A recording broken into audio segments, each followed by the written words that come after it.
Yoshikidneo, and we are back with more D&D action in the world of Boridil. Okay, Beautiful. let's see. Oh, I gotta do a thing real quick. Hold on. English, motherfucker, do you speak it? I think I want. Nope, wrong one. There we go. All right. So where'd my? Fuck. There it is. I like this one. What a soothing melody. Kirsten, wouldn't you agree this is a soothing melody? I can't hear it. You What can't is it? hear it? Don't do it. It's a trap. You Just don't kidding. No. you don't hear the music in Roll20? Oh, no. I think I muted it last time. Oh? Why? Because it was breaks like, immersion. it was messing me up. Interesting. Okay. It was. Well, in that case, never mind. I guess you don't hear it, but you know what I hear? Well, I just turned it up. Oh, neat. Speaking of turning it up, Kirsten, what did we turn down for what last time we played D&D? What did we do? Give me your synopsis. Okay, Give where's my me your notes? cliff notes. I met a bunch of people, and What are their names? I- Go. I'm joking. okay, so Ameria is the Grand Wizard. Oh shit. There's Lord Martillo and Lord Casero, Oh shit. and they're like feuding, but everyone's like, oh, I guess we gotta work together to defeat these gross spiders and the lady. Hold on, I have her name somewhere. Uh-oh.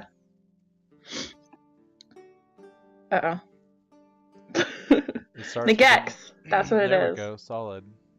Yeah, so everyone's trying to work together, or well, we spent most of the time either running errands or trying to convince humans to work with each other, which can be.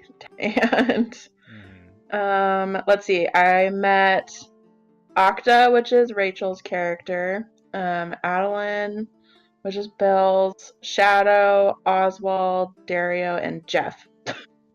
All right. Let's see, what else? I beat Octa at an arm wrestling contest, which was pretty cool. Yes, which pretty much makes you an unofficial champion of Irisk as well. You just don't know that Whoop, yet. whoop. Okay, cool. Let's see. The whole team kind of caught up because Octa was out of commission for a while.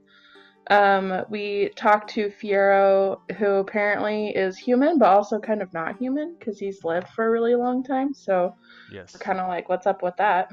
He also told you and your boy Jeff not to tell anyone, and then Jeff told everyone. Mm-hmm. Quite lovely. Yeah. Can't wait to roleplay that. It was imperative knowledge. Right. So I think at this point everyone's just like trying to get the city ready for the impending attack. Doom is also appropriate. Impending doom. Yeah, I was gonna say that, but I was like, I don't want to be too negative because it's like, well, we might get out of this. We will get out of this. So I was gonna say attack. I love the positivity. See, that's what we will get out of this. Right? Yeah. We will survive. Cat, what do you want? Some of us, maybe. My intention is to never kill you guys unless you do something absolutely stupid. If you do stupid things, I will not hesitate to kill your character, but... Okay, but in my defense, I'm new, so I'm probably gonna do a lot of stupid things. I can't wait. It's best to learn the hard way in D&D, so... I think he means like catastrophically stupid. It's fun to shake hands with the bad guys.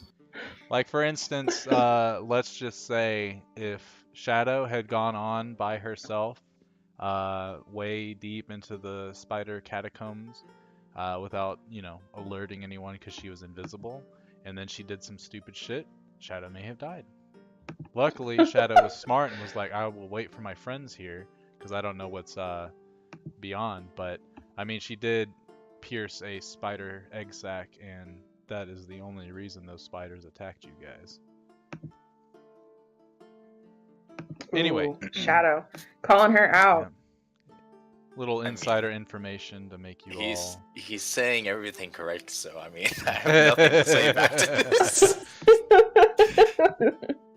this. So we're gonna leave, or we're gonna pick up an hour after we left off. So you guys would have had a short rest.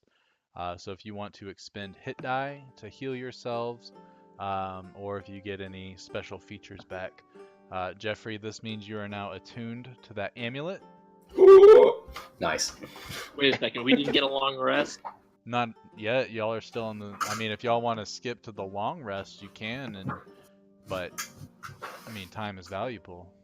I'm trying to, I guess. I'm just trying to map it out in my head. I probably have no key. Currently, it's about like 3 in the afternoon. So Long rest, long rest.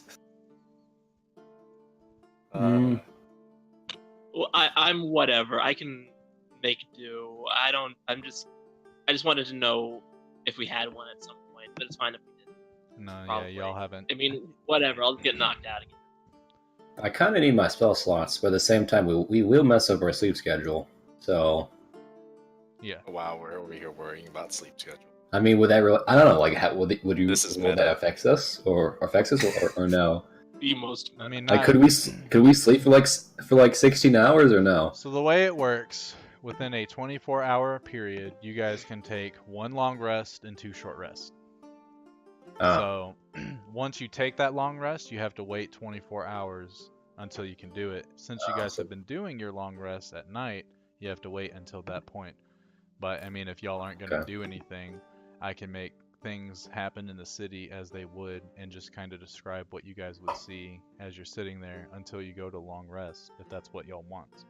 I'd rather do that. Like, just kind of chill in the tavern, and if something comes up. Okay. Is that what But I everyone don't know. wants, or I don't know if what I- do you yeah. guys? Because you guys are currently chilling in the tavern. You don't see any. You see a few of Martillo's men coming in and out. They're gathering provisions and stuff. It seems like everyone's currently working at upping the defenses of the city, while you guys sit there with ale in your hands and Shadow a bowl of milk. Is the Amazon wife there? No. Okay. If one of us is taking a long rest, then I'll take a long rest. But if none of us are taking a long rest, then I will. Shadow has things to do during the period between now and actually sleeping. Okay. Shadow, what do you want to do? Shadow would like to go over to what's her face, blacksmith lady. Margaret. Margaret, yes. And Jeff would like to go, if it's being announced. If not, I'll just stay here. I need to go collect some stuff for spells. Okay, so you three get up and start walking towards the door. Okta looks over at you guys and says, if you need me, I'll be here. I'm still kind of recuperating from the wild week that I've had, so yeah, I'll be here. Adeline tips his head. Hey, we'll stay back as well. And Oswald's still pretty beat up. It does not seem that... That sounded like it for a second. I'm just kidding. I was like, Reed? Reed's here? What? Bro. He goes, I also need to lick my wounds for now. Until something else comes up, my main job is done. So those three are going to be staying back. Dario, are you going to be hanging out with them or go to the market? I mean, I don't really have anything to buy. I just want to make sure that I'm healthy for whatever crap. Actually, so I have 2 glaives in my bag of holding. Did I get those from Marvin's one shot? I can't remember. 2 glaives. Yes. Okay, I did. 'Cause I felt like I did. I just didn't get rid of them because I shouldn't have them, right? Those are from the bearded devils. Okay, so I definitely shouldn't have those. Correct. That is correct. Okay, then I will not go to the market. I will stay here and do my ritual to summon something. Interesting. So you're going to summon your familiar and it takes an hour? Mm-hmm. I would allow you to have done that during your short rest. Okay, then I will identify stuff while they are gone. What else did you need to identify? Um, Because you identified the amulet, the boots. old stuff. Old stuff. Old stuff? Yeah. That You don't have to do it now. I honestly don't think I ever did. Like the ritual scroll from the witch's lair way back when. Remember? Oh, yeah. And then I want to do the orb again. And like this doesn't have to be now. I just want to let you know. Yeah. Make a note of So, the ritual scroll doesn't have any magical properties to it. Mm-hmm. So identify would not, you would know this, would not have any effect on it because it does not actually have any magical purpose or powers, I should say. Its purpose is more of a illustration on how to do a certain thing. You just have no idea what it is for because you've not ever delved into this necromancy magic before. Okay. And then the orb and the eyeball from the witch's lair. The eyeball, as you pull it out, you see this eyeball and it kind of stares at you. Every now and then it kind of glances another direction as if it's looking for something but does not see what it wants to see, and then it fixates back on you. It does not have any magical properties to it. It's more necrotic. So identify doesn't identify any magical properties, but if you were to cast detect magic, which I believe you did use detect magic on it when you first found it, and it has a necrotic aura around it. Okay. And then your orb. Yeah, just do that again. Cause I'm not sure if you have that saved or if you did have more to tell me about that. So it's pretty much the exact same thing as what you already know, except for it requires more powerful spells in order to become more powerful, but it still can be used a certain amount of times per day. I don't remember what I had told you. It should I think be it's on like here. two times a day. Yeah, 2 absorbs. Yeah, cool. And then the soul jar from the forest. So the soul jar, as you kind of study it, from what you were told by Rixa, is that necromancy, so the school of necromancy was used in order to extract the soul from the person that this soul belongs to, and then they were able to put it in this jar for who knows what reasons. Coming from the maidens. I meant the one we found in the one from Nashara. That one.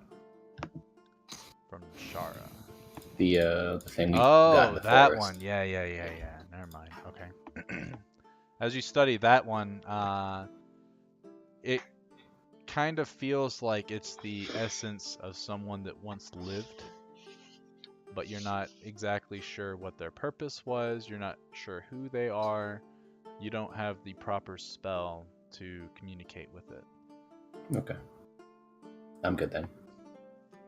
Alright, and all that would have taken, I would say you would have used Identify and realized that it didn't work on one of the items, and then you would have cast Detect Magic and seen that, they're not magic items, except for your orb is a magic item, yes.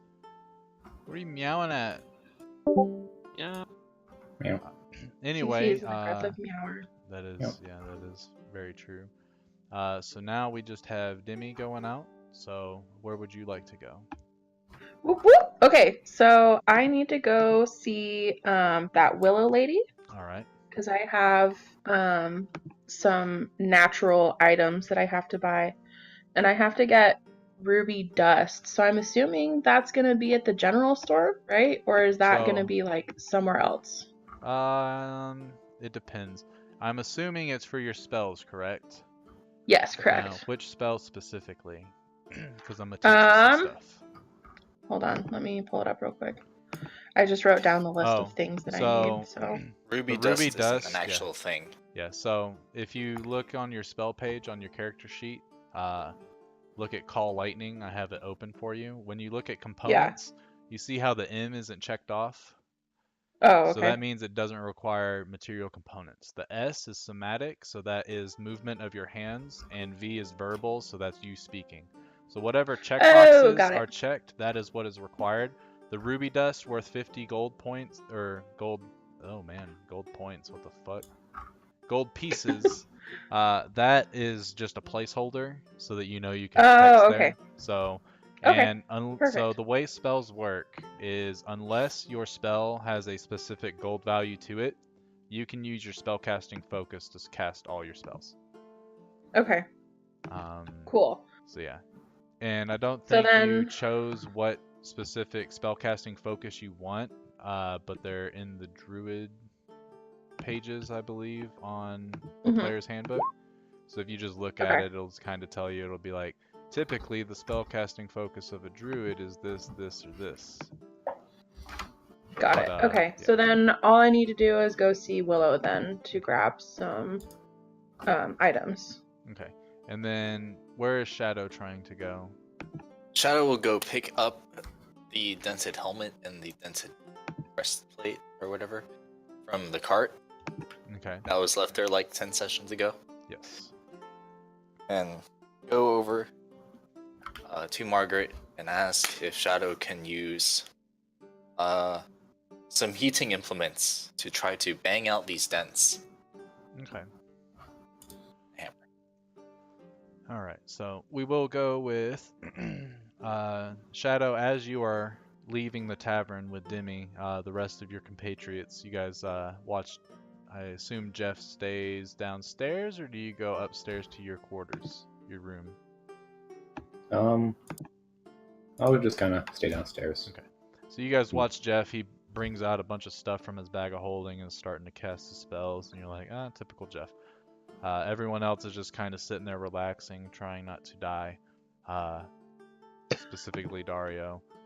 He's not feeling very good. What's up? How much is the HP regen on the short rest? So you roll a hit die, Mm-hmm. and you get that many hit points back. Okay, I didn't write down how much I had last time. I think it was like 12 or 17 or something like that. Yeah. I think you can use a number of them up to your Constitution modifier. I will research it real quick. Minimum of 1. For each hit die, up to the character's maximum, 1 or more. Oh, you can use all your hit die if you wanted to. The thing is, you don't get your hit die back until a long rest. And I think it's not even all of them.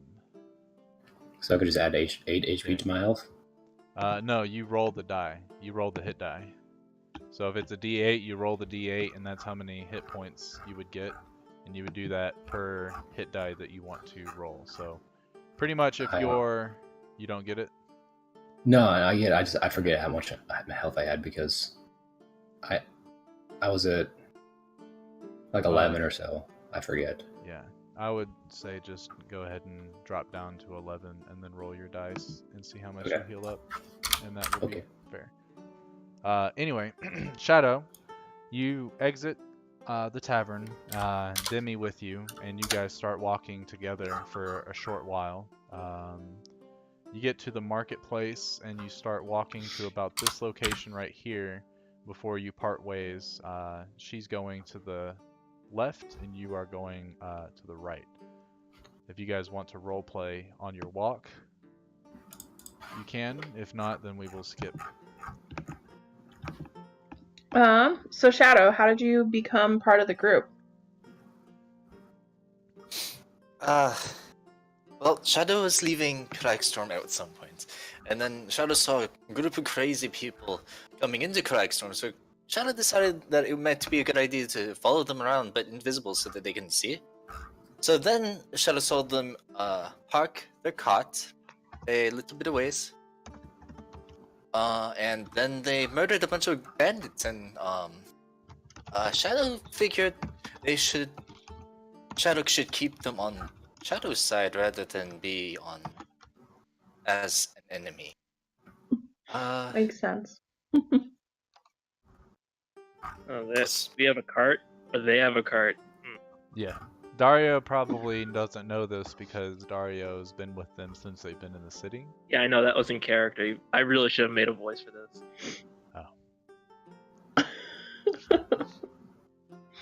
Interesting. So what's it like?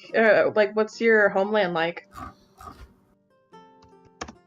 Shadow gives you a quizzical look and she's like, Shadow does not know. You don't know? You don't remember? Shadow was taken away at a very young age. Oh, I'm sorry to hear that.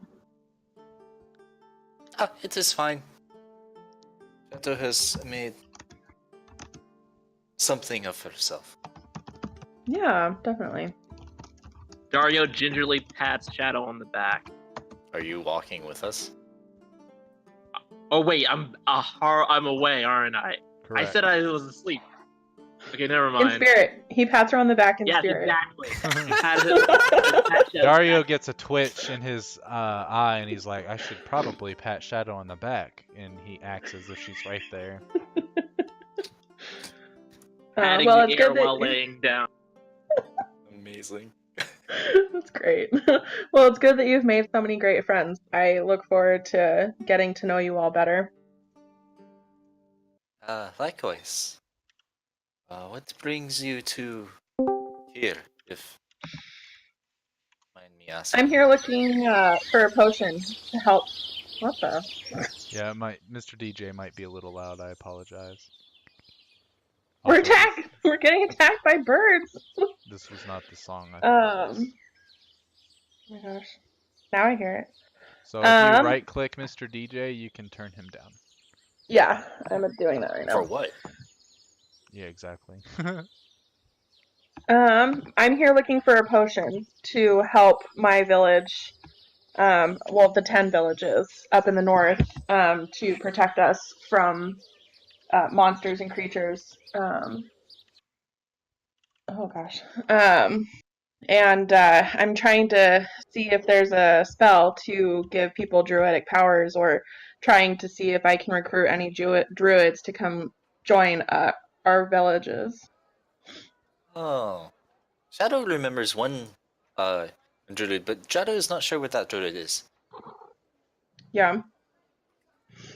He was a really big bear. And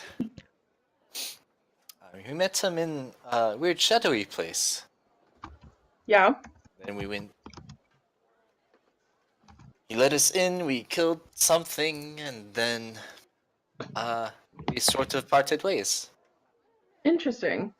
Did you guys meet him here in the city, or was it somewhere else? No, it was 2 forests west of city. I'll have to go check it out once we make sure the city and everyone inside is safe. Shadow is not sure that he is there anymore, because if Shadow recalls correctly, he was there specifically to cure some weird corruption in that area. Interesting. So maybe a waste of time. Maybe. Alright. Very interesting. It's about this time that you guys get to the fork in the road where you guys are going to part ways. All right, well, it was wonderful chatting with you, Shadow, and good luck on your trip. Did you want to meet back here and at some point to head back to the tavern with everyone, or did you want to just meet back at the tavern? Shadow does not know how long this will take. Shadow will probably be here if Shadow is still busy. And you come here, then Shadow will not blame you if you head back to tavern first. Okay, sounds good. I'll come looking over here on my way back, and if you're not here, I'll just head back to the tavern. Okay. Good luck! You too. Bye. Okay, Bye. so you guys part ways. And Shadow, as you head over towards the stables, you're noticing a lot of the different thugs from the different families, as well as the town guards.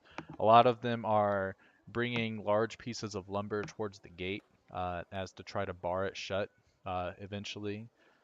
You also see a lot of common folk with packed bags, um, getting everything that they want to make sure that they will always have on hand with them.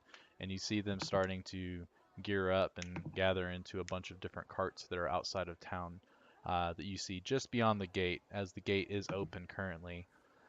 Um, because of the whole evacuation that they're trying to get started, they're not really worried about who comes in the city because they're trying to get everyone out of the city, is what you are kind of picking up. You hear various conversations here and there. You head over to the stable hand and ask about your cart, and he points over to you, and he kind of leans over and he's like, when y'all plan on paying your tab? How much is it?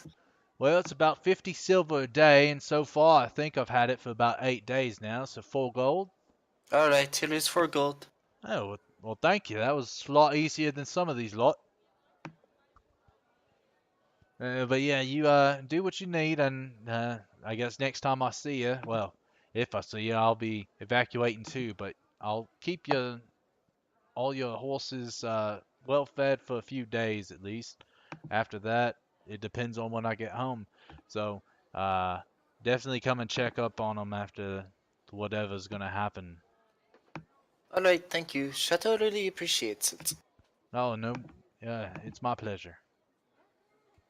And he starts going around. You see him gathering up a bunch of different horseshoes, and he's sort of gearing up the horses to make for what seems to be a long journey. But there's your cart. It looks pristine as it always has, kind of, because you guys haven't really, well, the rest of the party hasn't really done anything too brutal with it, which is pretty neat. But Is Shadow's hair still in there? yes, Yes! they definitely have not cleaned it out. But Excellent. you also see those dented, the breastplate and the dented helmet. Alright, Shadow's gonna take those, put them in the bag, head back to Margaret's. The For helmet would fit, repairs. the breastplate would not. Shadow will. You know how Link holds a cuckoo over his head? Yes, you could do that with the That. breastplate. Yep. Very nice. So you grab it, you put the helmet in your bag, and then you start, you heave this thing over your head and start running towards Margaret. Um, People look at you as you're doing this. They don't really, Yes. you know, pay too close attention because they're like, I mean, I guess it's not that weird that someone has a breastplate. Maybe she's delivering it to someone. Who knows? They're all busy trying to pack up to leave before they die. As you get to the blacksmith, you see Margaret over there. Currently, she has a few really large stone buckets that full of a shimmering silver liquid. You watch as she keeps dipping weapons in them until they come out, and then she does sort of like a heating treatment. Um, she is currently silvering weapons. But it looks Hello, like a trivial task. Oh, my bad. It looks like a trivial task enough for you to get her attention. Hello, Margaret. Do you mind if Shadow uses uh, forge and things to try to fix helmets and breastplates? Well, not really, but do you have any experience with a forge? Do you even Uh, have proper equipment? Shadow does not have equipment, but Shadow would like to try. Very well. Ivan is currently packing his family up, so his gear is around. You can put that on, and she points towards an empty-ish kind of table that has some blacksmith's gloves and a large apron. All right, we're gonna get to work. Okay. Let's go. The forge is currently up and running, um, but she stops what she's doing to kind of guide you on what you're trying to do. So, um, what is it exactly that you're trying to accomplish? And I You will try see, to teach you. These breastplates and helmet, and Shadow will pull out the helmet from her bag, have dents in them from when Shadow and friends beat up someone and then took their stuff. Ah, So Shadow feels like this is good practice. and rightfully so it is. Honestly, forging weapons is the easy part. Repairing them is somewhat harder. Um, Dents, you have to be very careful because if you heat it too much, you end up having to add more metal to it as opposed to just modifying how it is formed. Does that make sense? Hmm? So go ahead and roll a. What do I want you to roll? Shadow Is has it shot? proficiency in smith tools, Yeah, roll Smith's tools for. We'll do strength, intelligence. intelligence. Yes. Let's just put this back to query attribute. This is a Shadow episode. Yeah.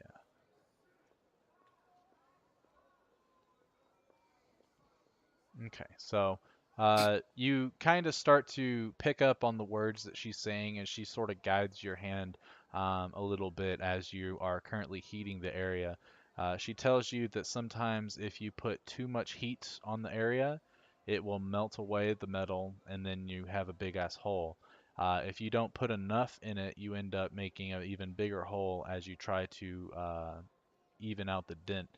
So she shows you just the right temperature technique on the helmet, and then she allows you to try it on the breastplate yourself, which you end up doing with flying colors.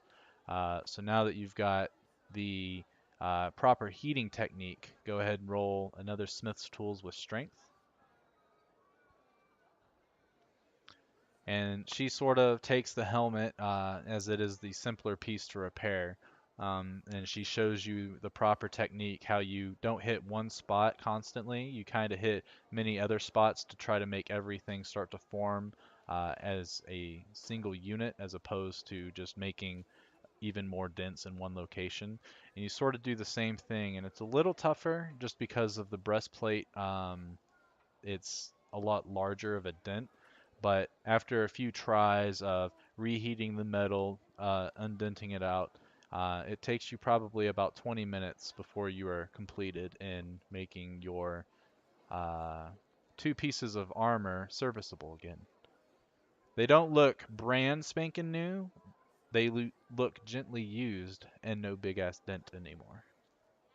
Well, you're quite impressive. And this is, in fact, your first time. Shadow has paid attention to blacksmiths in the past, but yes, this is Shadow's first time actually practicing. Well, I must say that I am quite impressed that you're able to pick up on skills of the craft so quickly. Shadow Um, is very nosy. aren't we all? Well, in all honesty, I would love to have you help me silver these weapons. Do you care to learn? Sh- Shadow would love to learn. Very good. It's quite simple. Do you have any sort of bladed weapon or any blunt force weapon, anything like that? Uh, Shadow has already a silvered short sword, but Shadow has two daggers. Ah, we will practice with those then.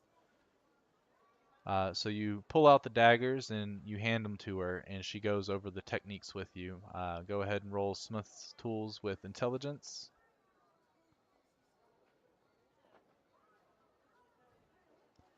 And it's fairly simple. You melt down the silver to where it's a nice bubbly liquid. And at that point, she shows you how kind of tedious and quick you have to be.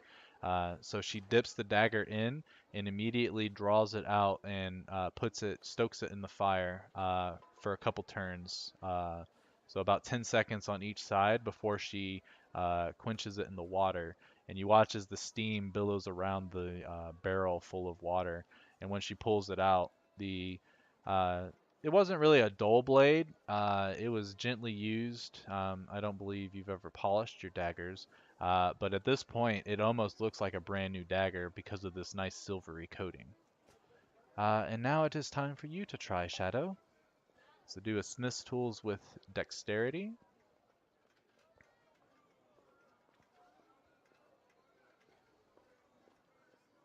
killing it on these rolls, dude. Hey. So you have your heated boiling pot of silver, and you take your dagger and you plunge it in, and you take it immediately out, stoke it in the fire for 10 seconds on each side, and then dunk it into the barrel. And as the steam rises, you see a smile on Margaret's face. That was damn near perfect.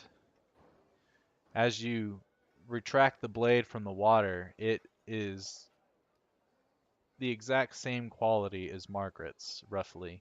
And she's very pleased and gives you a nice little golf clap. Very good, Shadow.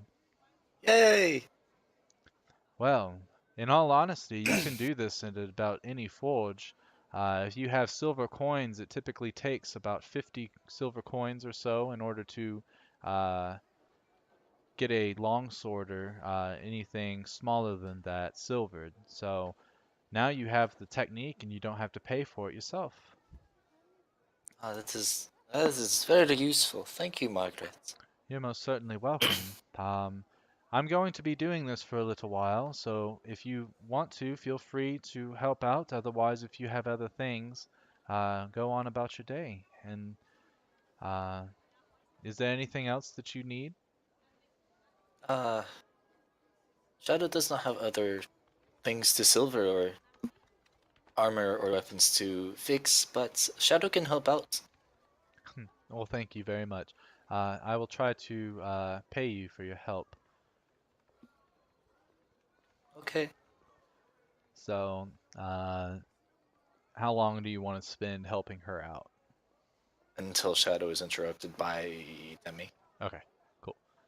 All right, so you go about picking up various weapons from the blacksmith's table, and you start silvering them.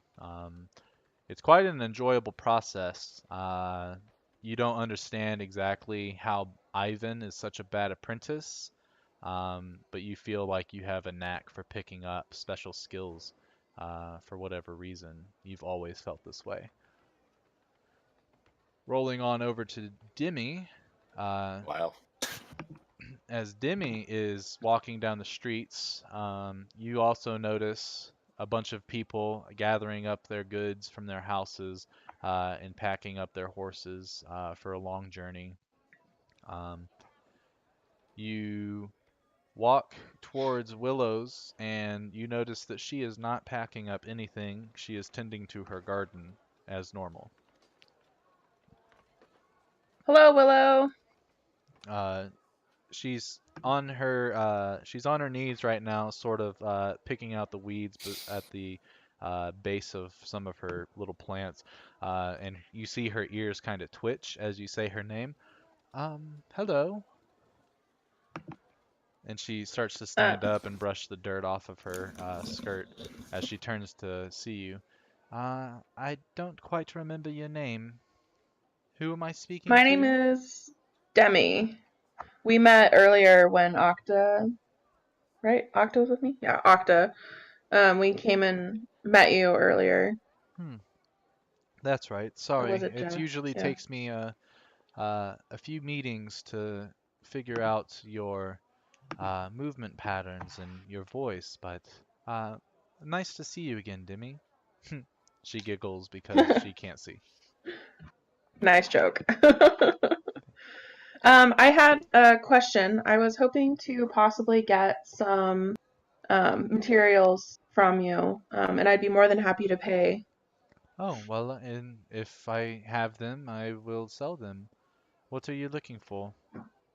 I need ashes from burned mistletoe, Oh, that's a simple sprig of enough. spruce, Okay. and a couple of forked twigs. Oh, well, just give me a moment. And she snaps her fingers, and you watch as a uh, greenish energy emanates from her hands and goes into the ground. You see as a couple little sproutlings pop out of the ground. They look like mini trees, and they start running around her garden, gathering these various things. The mistletoe, you watch as um, one of the little twigs grabs it all and brings it over to her. As he puts it in her palm, she clutches it real quick, and you see a flash of flames as she burns the mistletoe, making a pile of ash. She empties it into a bag. Well, there's your ashes. Um, Thank you. Another one of the little tree beings comes over with the forked twigs and hands them directly to you. Hands you a handful of like 4 or 5 of them. And the forked twigs. And what was the last thing? So fork twigs, sprig of spruce, and the mistletoe. Okay. And as you say the sprig of spruce, you see one of the little twig people. He's kind of looking around. He's trying to figure out which plant it is.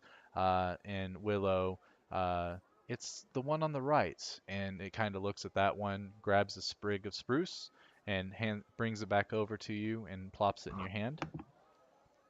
Well, Thank you. in all honesty, that usually wouldn't cost too much, so just because you are a fellow druid, think of this as a welcome to Cragstorm gift, and she smiles at you. Thank you. I really appreciate that. I'll be sure to remember your kindness. Oh, well, from one druid to another, we have to preserve nature as best we can, so Yes. Why, if you don't mind my asking, why are you not packing up along with everyone else? um well, in all honesty, it would not hurt my feelings to watch Cragstorm burn, but I feel that I have capabilities that could help defend this town. And there are many people within this town that call it home, and I do not want to see them stranded, so I plan to fight. That's good news. Why do you not like Cragstorm? I do not like civilization. Mm, that makes sense. So how'd you come live in the city then? Well, in all honesty, this little plot of land has always been in my family. We come from a long line of druids, and when Cragstorm was first founded, they built a wall around it, and my great great great great great great great grandfather refused to leave. So they allowed him to keep his home, which was that hut over there. And she points, and it's a nice Mm, looking hut. Obviously, it's seen repairs and updates as the years go by. For not all plants can survive for hundreds of years, I should say. But yes, he made this little grove into a garden, and we've forever been making various alchemic mixtures and tonics and such in order to try to help ease the pain of those that suffer. very interesting. Would you ever be wanting or would ever be willing to leave the city? Hmm. Well, if it was overrun with undead, I would probably leave, but unless I'm driven out, I do not have any reason to leave. Yeah. Do you know of any other druids that are in town? I do believe I'm the only druid. A few of them do come and go. Cragstorm used to be a bustling city of trade until the Barton family closed down most of the gates from outsiders.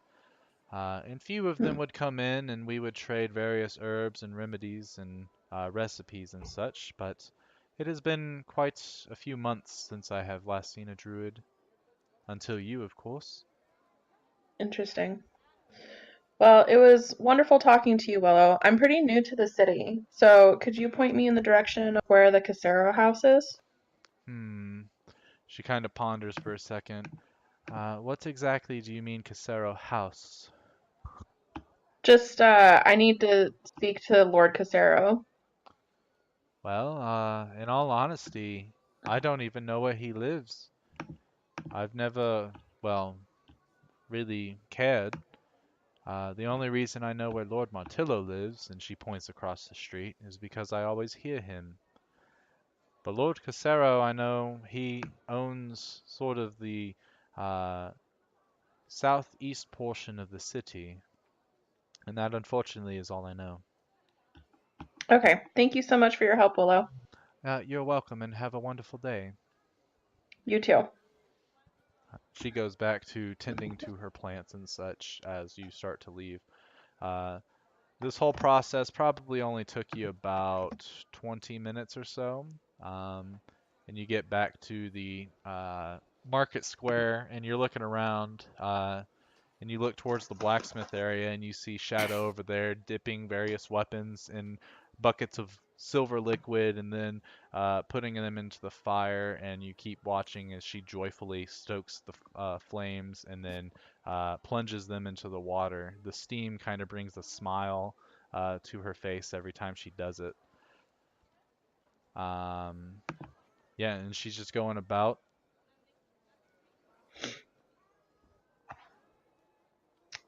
Shadow! Shadow perks up. Demi? Is You that look you? like you're having a great time. Are you done? I need to go find the Casero house. Do you know where that is? Shadow knows where various Casero areas are, yes. Okay, I need to speak to Lord Casero. Okay, let Shadow finish this one. Takes him about 40, or takes her about 45 seconds to finish the final blade that she's doing. As she walks away, Margaret looks over to Shadow. Here's your cut, and she tosses 5 gold coins towards you. Thank you, Margaret. Thank you. That honestly helped bring up the pace a little bit.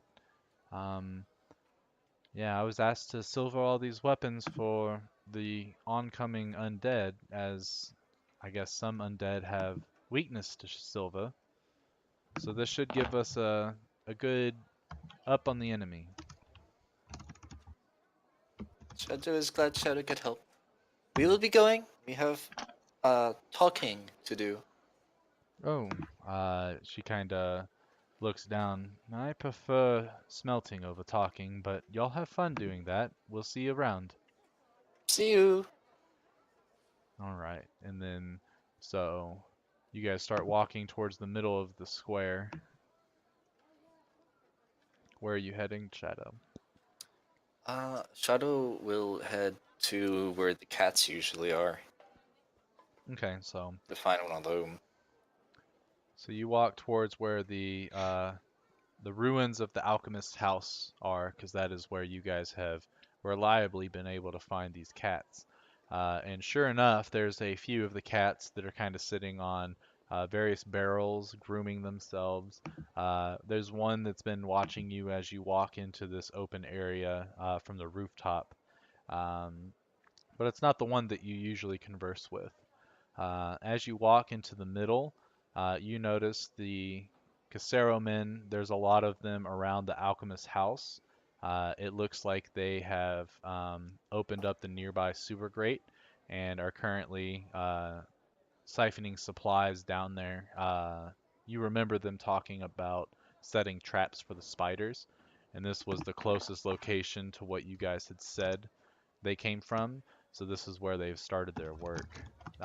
As you peer over and look at what they're doing, you hear a familiar voice come from behind you. Ah, Chateau, you're back. As you whip around, you see the cat with yellow eyes looking up at you. Hello, new friend. Weird looking druid woman. Would like to speak to Casero for some reason. Hmm. And She Shadow looks was at wondering Demi. if.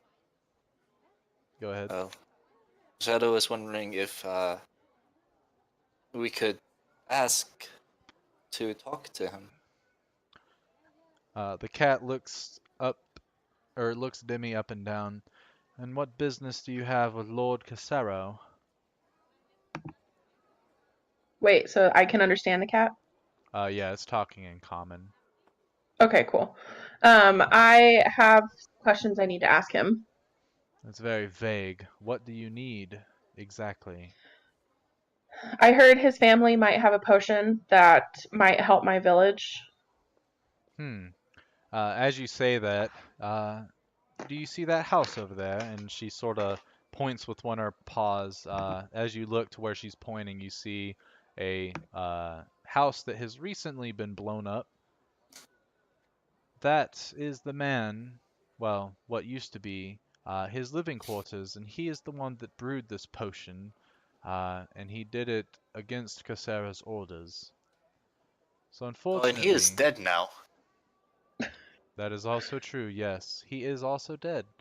So the alchemist that you are looking for no longer exists.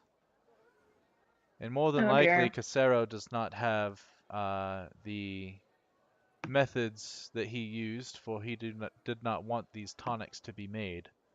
He felt that it was a perverted form of alchemy. Interesting. Thwarted again. Yes, unfortunate Thank for you for the sure. information. You are most certainly welcome. Now, your friend Shadow here did thwart the alchemist's plans, and maybe they found something in his laboratory or something like that that they can help you, but other than that, I will not show you to Casero for this matter.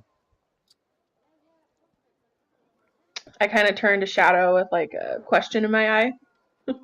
Shadow has notes. Care to share those notes, Shadow? No? Sure. Okay. Shadow rummages in her bag, pulls out the alchemist's notes. Okay. So you pull out two little tomes. One of them is full of various pictures and such alchemic writing. Both of you are familiar with this.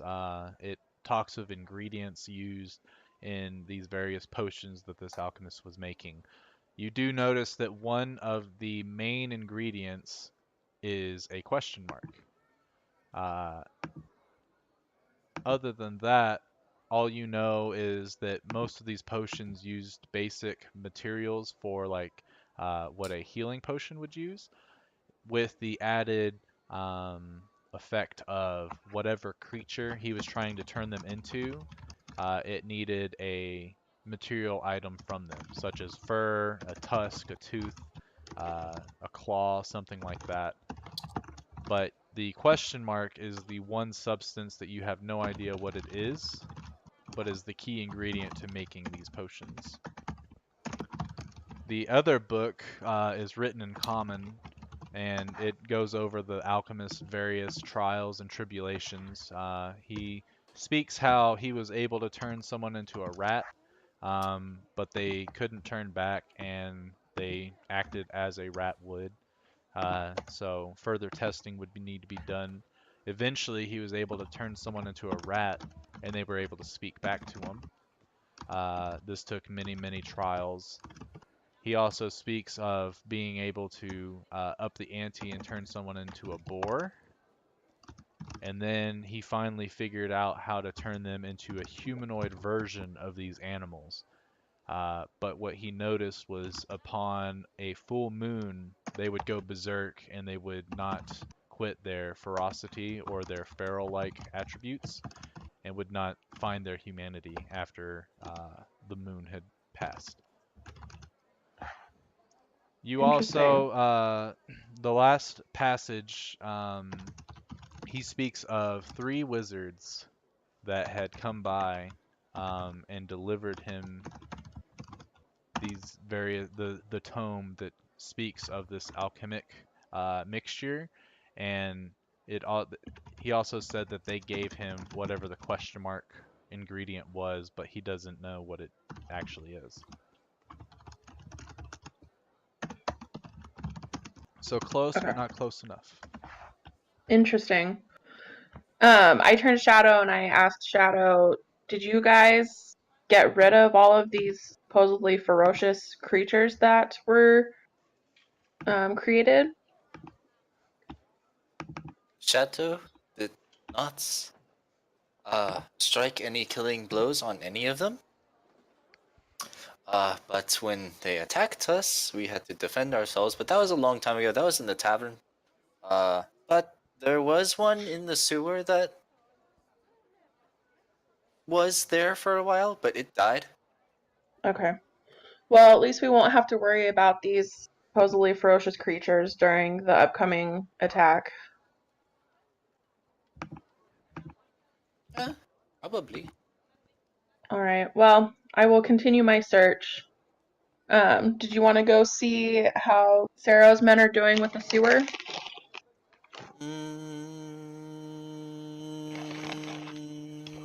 Yes. All right, let's go see what they're doing. All right, so you kind of look up to thank the cat, but the cat's not there. She walked away as you guys were rummaging through the notes, probably bored. Um, so you guys go, whatever. Turn around and you go towards the sewer grate, and you see Casero's men. They've got a ladder down there. There's various men in the tunnel with torches, and they've lit other torches and thrown them further into the sewer so that they can see anything coming. And there's about 3 or 4 men on both sides of this location in the sewer itself, armed with crossbows, war hammers, such weaponry to combat anything that comes at them. And then at the very bottom of this ladder, a few feet away from it, you see a couple men that are currently writing runes into pieces of parchment and placing them on the ground and imbuing magic essence into their hands, like sort of right hand over their left hand, and you watch as their palms imbued the magical symbol that they write onto the brick itself. And when they remove it, Shadow, you know these symbols to be fireball. So they're currently setting up traps that, if activated, will cast fireball on the spot. And they're doing it in various locations: ceiling, the side of the walls, on the ground. You can hear them all talking. Well, if this doesn't kill them, then, well, I think we're fucked. Does Shadow notice how far apart each of them are from each other? Yeah, each one of them's probably within a 15-foot radius of each other. So if one goes off, they all go off. And there's probably about 6 of them in this general area. Okay. Hello, gentlemen. How goes the preparations? They go fine. Why do you care? Just seeing if there's any way we can help. Well, can you cast fireball? No. Then I guess not. Well, actually, hold on. You look awfully different. Where do you come from? I come from the north. The north? Isn't it a bit warm down here for you? It is, but I'm traveling to find information, so. Huh. Well, do you have any idea about spiders, anything such? Easy ways to kill them, anything like that, maybe? Typically, I freeze them in place, and then. Oh, that's going to work. These Yeah. spiders love the cold. Yeah. So I don't think my typical kind of powers will prevent them from doing things. Well, that's mighty But unfortunate. But no yeah, matter, we're gonna rid these whole sewers of these spiders with these magical runes of fireball. Should blow them up. mm, Hopefully it's not too much damage to where it destroys the whole sewer, but I guess that's the price you pay, right? oh gosh. Interesting. Well, if there's nothing else, we got work to do, sorry. Alright then, Agreed. let's go. They seem busy. Yeah. Okay. So as you guys are leaving, knowing what they're kind of up to, you notice that every sewer grate that you see on the way back to the tavern, there's a group of men at the top, and they're kind of handing down various materials and stuff like that.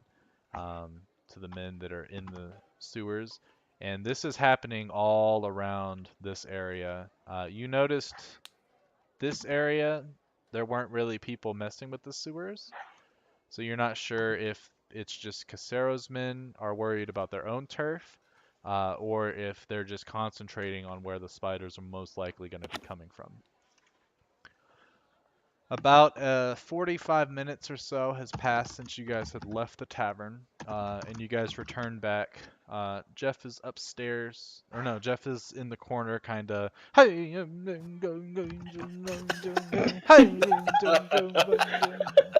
doing his ritual casting and shit. Dario is still trying to drink his whales and woes away, as is Oswald. Adeline seems fine. He's just doing Adeline things. Octa's kind of like dozing off a little bit. She seems very tired still from her whole thing, her whole ordeal.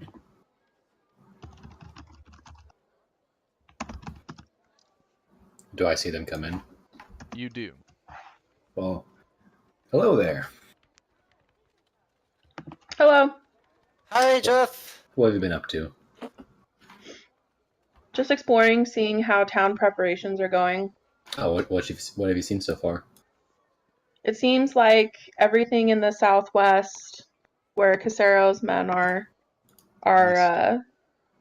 getting ready with the sewers. But it seems, wait, east? Yeah, southeast. Right? Oh, I'm off This- on my thing. Or Yeah, at least over I'm here. off on. Yeah, Got it. Southeast. this is the west. Whereas everyone in the northwest, it doesn't seem like there's much going on trying to prepare the town. Interesting. Did you Shadow go learned back? how to blacksmith. Did you now? You went back to Yes. what's her face and her less than adequate. Margaret. What was that? Margaret. Margaret. Oh, Margaret. Yes. And what was her less than adequate apprentice? What was his name? It doesn't Shadow matter. does not remember. But so you were blacksmithing? What'd you do? I fixed armor. Where is Oh. Adeline? Oh, okay. Oh wait, no, he's there he is. around here somewhere. Adeline! Shadow has armor to see if it's better than yours because he almost died. Ouch. And you're talking about the Haven't we armor that all? you had. Yes. Let's see. What does he currently have on him? He currently has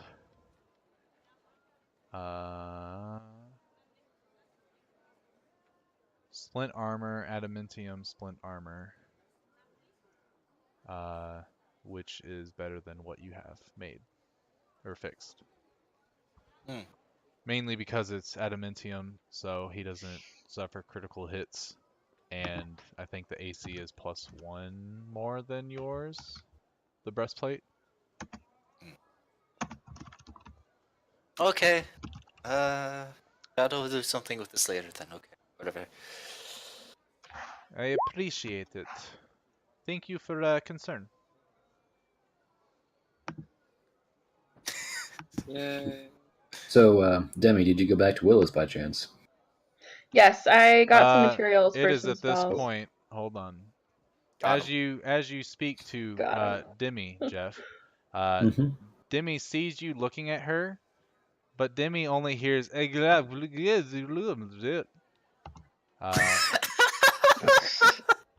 Shadow also only hears. But Adeline, Dario, and Oswald hear you ask these questions.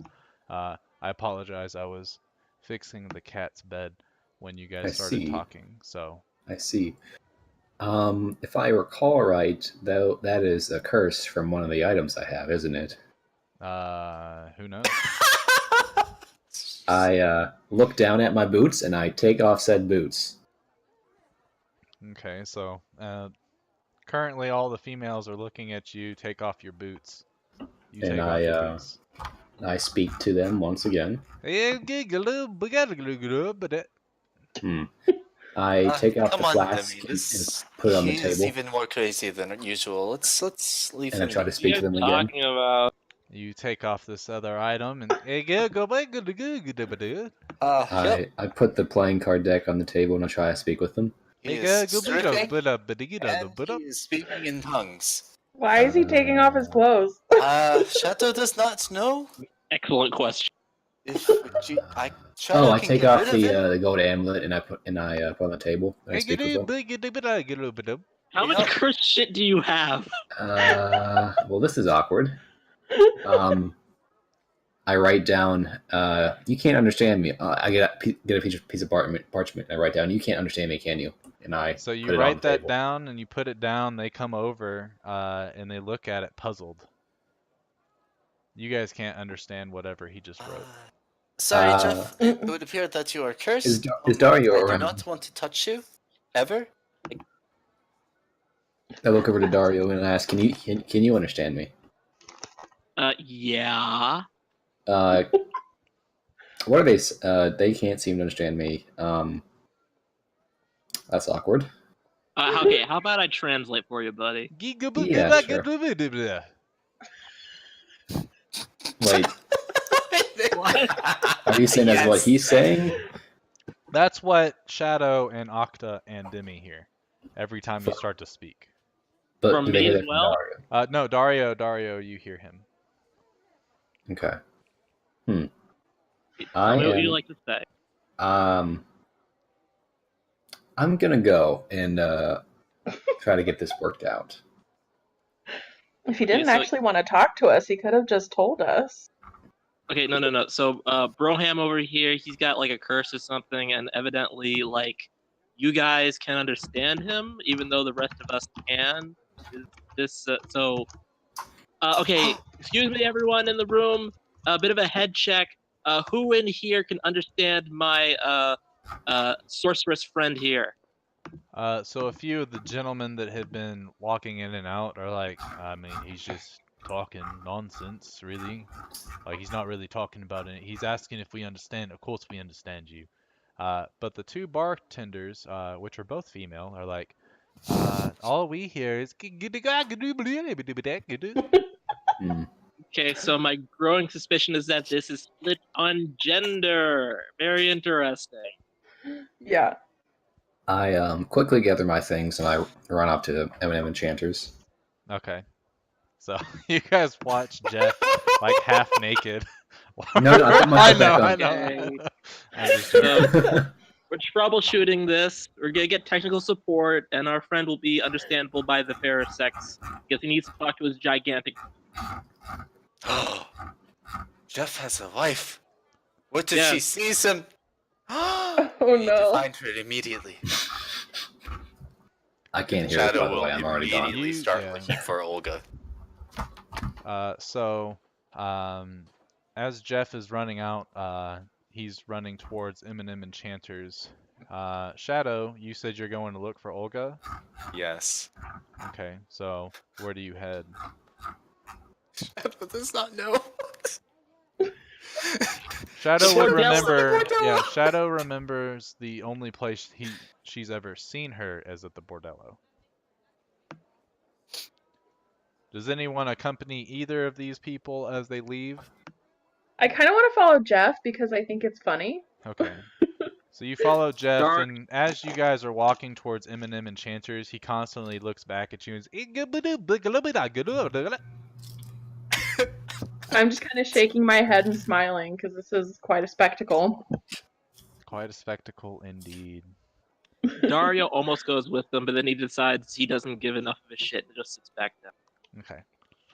Well, Dario stays, and then Shadow goes to the Wow, bordello Dario. alone. We will do Jeff's thing first. So Jeff hurriedly runs over to M&M Enchanters, and he bursts open the door. Hey, Jeffrey! Why are you slamming doors? Hey, I'm in a bit of a pickle here. Marvin, who's that speaking gibberish in there? I'm. That's part of the Marvin, I don't like it. Tell him to leave. It's starting to give me a headache. Hey, I don't know what you're talking about, you crazy woman. She can't understand me. She's not crazy. Ma, I swear to God, I'm about to come in there. Can we speak like in private? All right, here I quietly? come. I'm gonna get outside. Just come here. Marvine's like, yeah, let's go on outside. You know what, Marvine, just stay put. I'm getting them out of here. Don't worry. Love you, crazy bitch. What? Okay. Nothing. You're beautiful. So, what can I help you with? Okay. Seems that for whatever reason, your voice suddenly started to provoke my lovely wife. Okay. So you know how everyone's evacuating and whatnot. Yeah. So remember how I mentioned that we went? I learned more about the Undercity, like the city beneath the city. Yeah. What about? Yes. So I figured out there's impending invasion happening, but that's why we're evacuating. All right. While we were down there, we got attacked by spiders and whatnot, and we found this corpse of someone who lived in the city way back when. That we learned that he was cursed, and I don't have actually his believe items. that Oswald ever allowed you to have that book. Because No, I Oswald's the didn't. only one that... Oh, I don't know that, do I? No. Oh, so I tell him that I'm Oswald just got the book read by by Firo. Firo, and you Okay. weren't there for that. Well, all I know is that I'm cursed, and I have these items, and that's it. So I tell him that, okay, so I recently appears I can't speak to women, and it's not just like a confidence thing or like a joke. It's like they can't understand me. So, And hold on. You think you're cursed, huh? I don't know if I'm not sure if someone's placed a spell on me, or the only thing I've gotten new was when I went down to the city, beneath the city, and I picked up these items off a corpse. Well, I And I guess show him. when it comes to ancient things, typically you want to be a little bit more careful with it. And obviously you weren't very careful with it. And then this is the price you gotta pay, huh? Excuse me, sweetheart, and he points to a woman. Do you understand this, man? And I go up to her and I say, "Hello." Can No, Demi's just kind of laughing in the background. Is he being serious right now? What? He asked if he said that his name is Jeff and that he's a wizard. No, he said. Oh wow, that's Yes. very different from what I heard. Thank you. You can go on along. Yes, Jeff, whatever you touched down there, something must have happened to where now you can't speak to females. Yes, And as a new lawfully wedded man, that's kind of an issue. You know, women, they would be like the to talk a case. lot, right? Yes. Marvine's been talking my ear off for 77 years. That's quite a long time. That's a long time to have to deal with her bullshit. Huh? He opens the door. Nothing, you're beautiful. Close the door. Goddamn, sometime. So, I came here primarily because I know you're good with enchanting stuff. Do you know anything about curses? Or know anyone that would know about curses besides the Grand Wizard?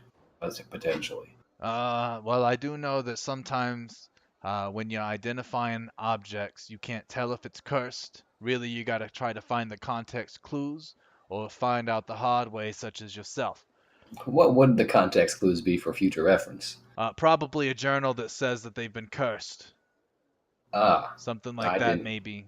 I If you Oh. figure that it's like in a dark tomb or something like that, more than likely it's got some sort of dark magic entitled to it, and that's probably cursed.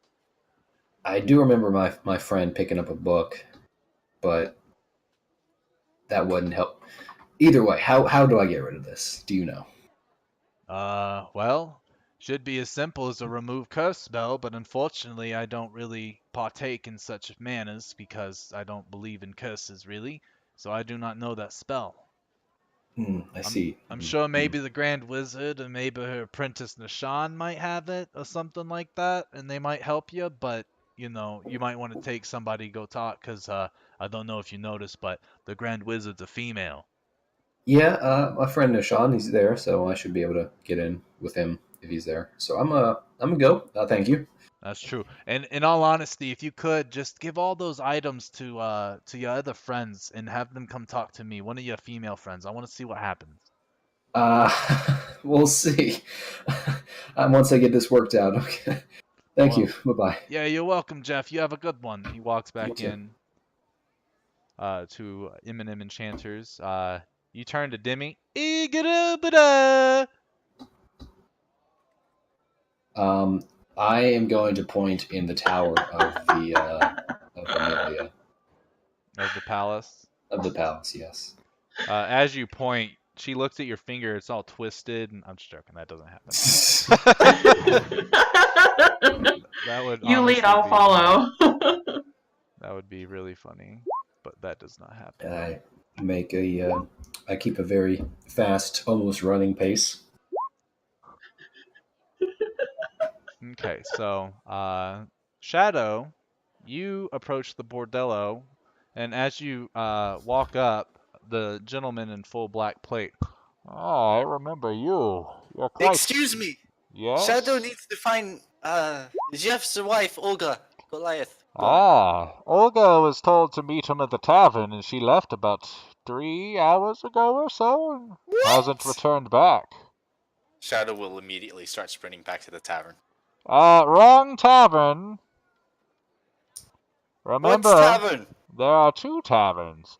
As she is part of the Casero family, she would most notably go to the one that the Caseros own, unless told specifically to go elsewhere.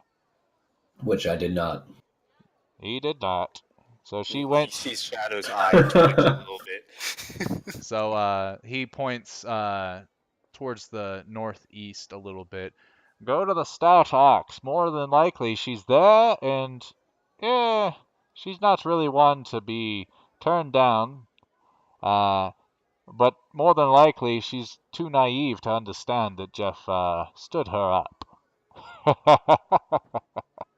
Thank you. Shadow will go to Star Tavern or whatever. Okay, so Swear to me. now that you know where she actually is, you go over to the Stout Ox.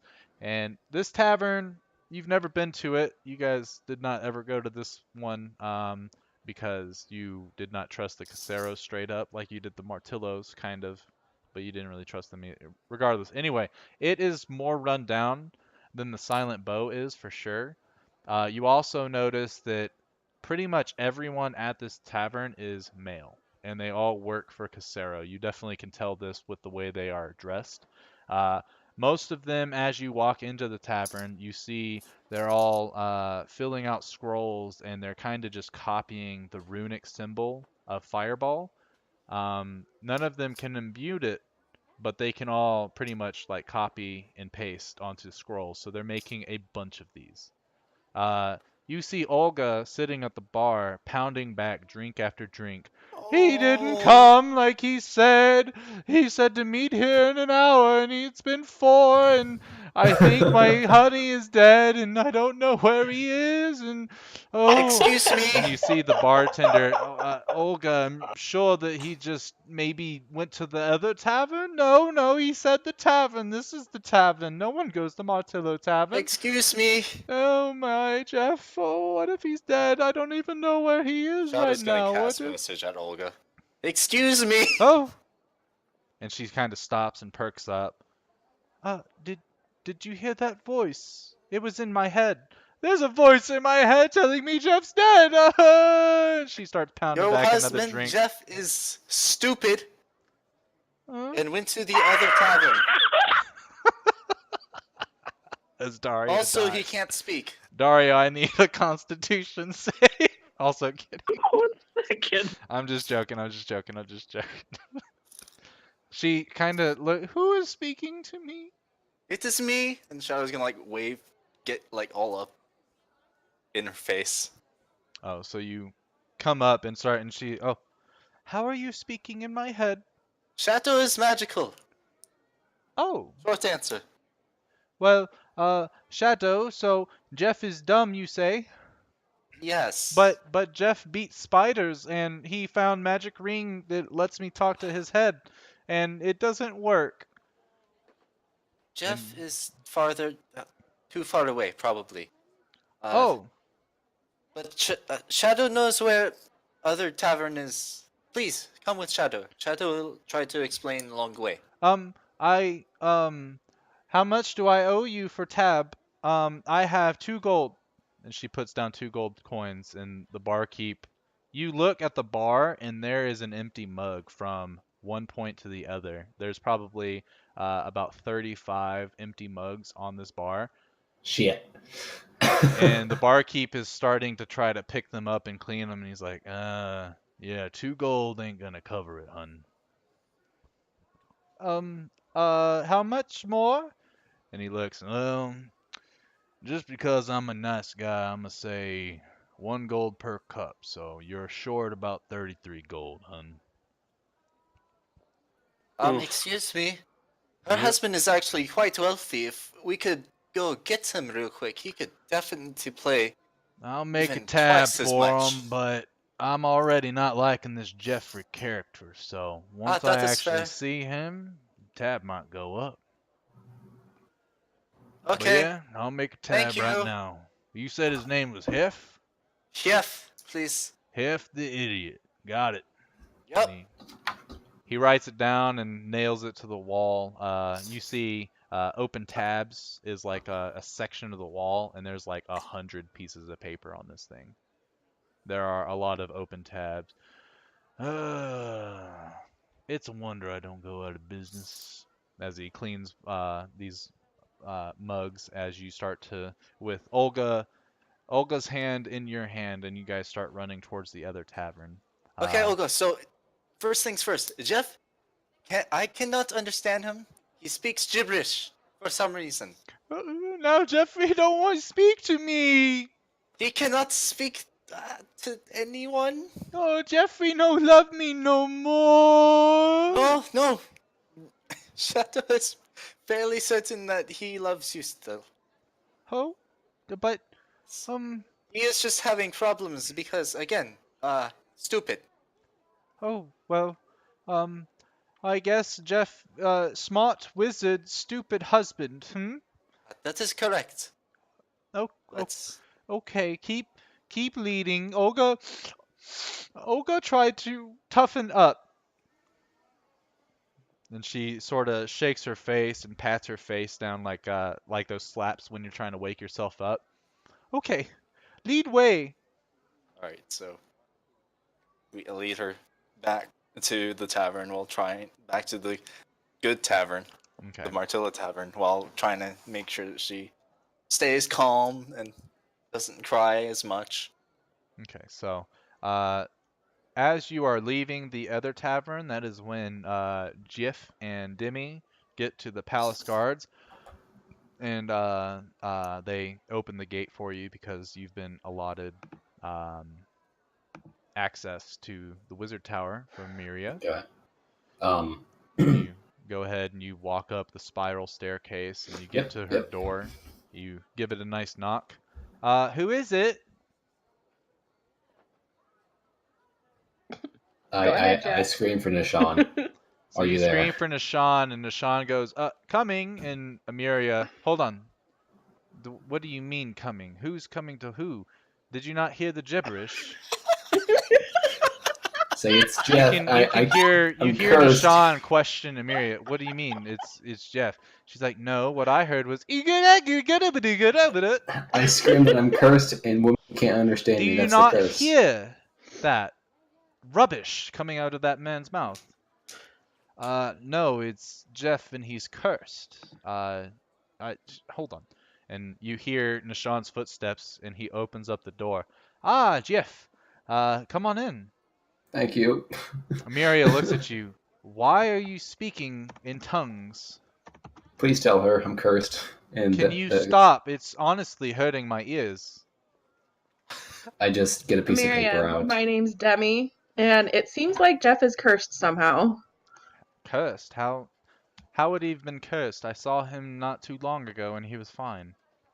I'm not sure. I honestly can't understand him, but apparently men can. Nishan perks up and says, it would seem that Jeff found items in the old Cragstorm area underground, and more than likely one of those is what's caused this. He only started wearing the items a few hours ago. I Amiria comes up to you. If you could, please show me all these items that you procured down there. Is there a table anywhere? I asked Nishan. Nishan looks around and says, there's tables everywhere, but you can use this one. And he points to a sort of empty table that they use for various, like, uh, writing of scrolls and stuff like that. Okay. I just don't want anyone to touch them, so I'll place them on the table and then just try not to touch them. And I pull out the flask, the water skin, the boots, the necklace, and the deck of cards, and I place them, like a half a foot away from each other, Okay. like in So you a put row. them all down, and just for clarification, the deck of cards only becomes a deck of cards when you use Oh the yes, card. As yes, right now, it's single just the card. Wild Joker. Yeah. Okay. Anyway, you place all the items down, and you watch Amiria come over, and she's casting Identify on all 4 of them. Do you know which one is more than likely the cursed object? And I point to either the single card or the gold amulet, Okay, so you point to and both of them. I double tap the gold amulet, Okay. but saying both of them at the same time. Okay, so as you double tap that, she casts another spell. You've not ever seen this spell used before. Ah, that is a cursed item. Hmm. Everyone stand back from Jeff, please. And I speak to Demi. Okay. Okay. Look at Nishan's like, well, here we go. Hopefully nothing bad happens. So anyway, she holds out a hand and she starts to sort of chant. And then you see the blue arcane energy sort of touch each of the tips of her fingertips as she goes and she places her fingertips on your face. And you watch as she rears back this sort of black wispy thing coming out from your throat, pretty much. And you see it's kind of, it almost looks like that little spirit that you've got in the jar right now, Hmm. but it's like very malicious. It looks not very evil. In fact, it looks more dubious and cunning. And it's kind of, you hear a faint little chuckle kind of thing, not the Inniscraft chuckle, but like think of an imp, like how it would laugh. And she extracts this from you, and then as she clenches it with her fingers, she makes a fist, and you watch as the wisp sort of just dissipates instantly. Ah, Jeff, please speak one word. Hello. Thank God. Thank you, by the way. You I are most certainly welcome, but oh, I was about to blast you out of this world. I'm glad Nishan was here. I am too. But had he not been, you'd probably be dead from annoying me. Also kidding, I would not have done that, but I definitely would have paralyzed you. Understandable. He's not kidding. Um. Now, So are go. how exactly did you come by these items? Oh, remember how you rescued us earlier today, Correct. and we were in the old Grag storm. Well, our feline companion found this house with this eggs in it, and one thing led to another. And I found a skeleton body in there, and I looted some of the things off its body, and I Okay. put them on today. So you found ancient magical art items in the underground where evil spiders lurk, and you decided to use them I had them without. identified first. I Well, didn't check for curses though. yes, unfortunately, more likely than not, our identify spell is not actually good at verifying if an item is cursed or not. Usually it's either trial and error, which is probably the worst way to find out, Which I did. or typically, if a cursed item is left behind on someone's corpse. I have found a few in my day. They usually leave a note saying, "Beware this item, because after I received it, it started doing this." Oh yes, that book that Oswald picked up. Oh, there And was a book from this corpse. we didn't attempt to read it, but I'm pretty sure we couldn't, if I recall. Do I recall that? You would recall, yeah, you wouldn't be able Yeah, to make out the language. could not read it, so Makes sense, I I guess. guess. But I guess you learned a little valuable lesson today. Not all Yes. magic items are your friend. I look over to Amelia and say, "Could you perhaps teach me how to remove or identify curses?" She kind of ponders for a second. I guess I could make you a spell scroll of it, but I don't really have time for that right now. I Can see. it wait until after we find out if we live or die? Yes, definitely. Yeah, definitely. Um, Okay. well, now that we're here, I don't believe I spoke with you since last time I spoke with you. Has anything changed on your end? Well, I do know that, uh, you know, Lord Martillo and Lord Casero, as well as Lord Barton, if this whole thing goes the way it is, more than likely will become pretty much the three rulers of Cragstorm. Uh, Oh, like cur- a triumvirate. Okay. yes, currently Martillo is withholding any help from his people until Barton agrees to these terms, and uh, I, if I know Barton, he's kind of a cowardice man. He will agree to the terms, and eventually we will have new rulers of Cragstorm as long as we survive everything. Hmm. Okay. So aside from the governing of the city, what do you know about the preparations being made? I, Well, I do I've know seen. the Caseros are currently trying to trap much of the sewers around the spider's tomb or cave, I guess you would say. Uh, Martillo just has his men arming up and kind of packing, just in case Barton does decline him. Other than that, they aren't doing much. They're helping with various things, like moving equipment from one side of the city to another.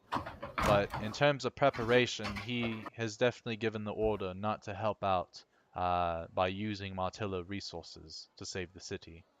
I see. Do you know anything? Oh, I explain how I'm a wizard and I've studied a bit. Obviously, she knows more than me, but could I help out in any way? Hmm.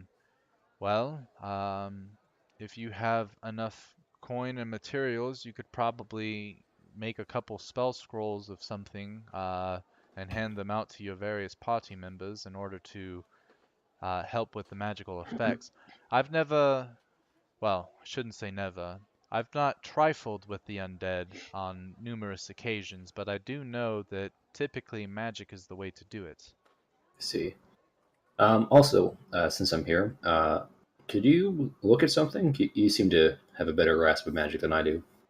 What Sure. I pull out the maiden circle and the eyeball and show it to her. All right, so you pull out this eyeball, which catches her attention first because it's a eyeball floating in a big old like jar of liquid. It's kind of murky-ish. It's like a brownish, a clear brown, really gross Mhm. looking. It's like pea water but poop. Figures are weird. Yeah, They carry around body parts with them. yeah. But You don't know. you pull it out, and she looks at it. It's a floating eyeball, and honestly, it seems to be twitching and moving on its own as if it still has sentience. Yes, I don't know if it's active or and watching me. I usually just keep it in my bag of holding, so it sees the inside of the bag. But like, do you know like what this is? Is it monitoring me or? I don't think it's really doing much to you specifically, but it keeps looking around various places and then it fixates back on whatever's in front of it, as if it's looking Yes. for something else that's not currently in the area. Interesting. I would think that you could test this by placing it down and moving around it or something. Do you care if I try? Sure. Yeah. So I hand it to she her. takes the jar and she puts it in the middle of her tower, and you see the eyeball is fixated on her. And as she starts to move around, it kind of follows her a little bit, but then it drifts off and looks a different way.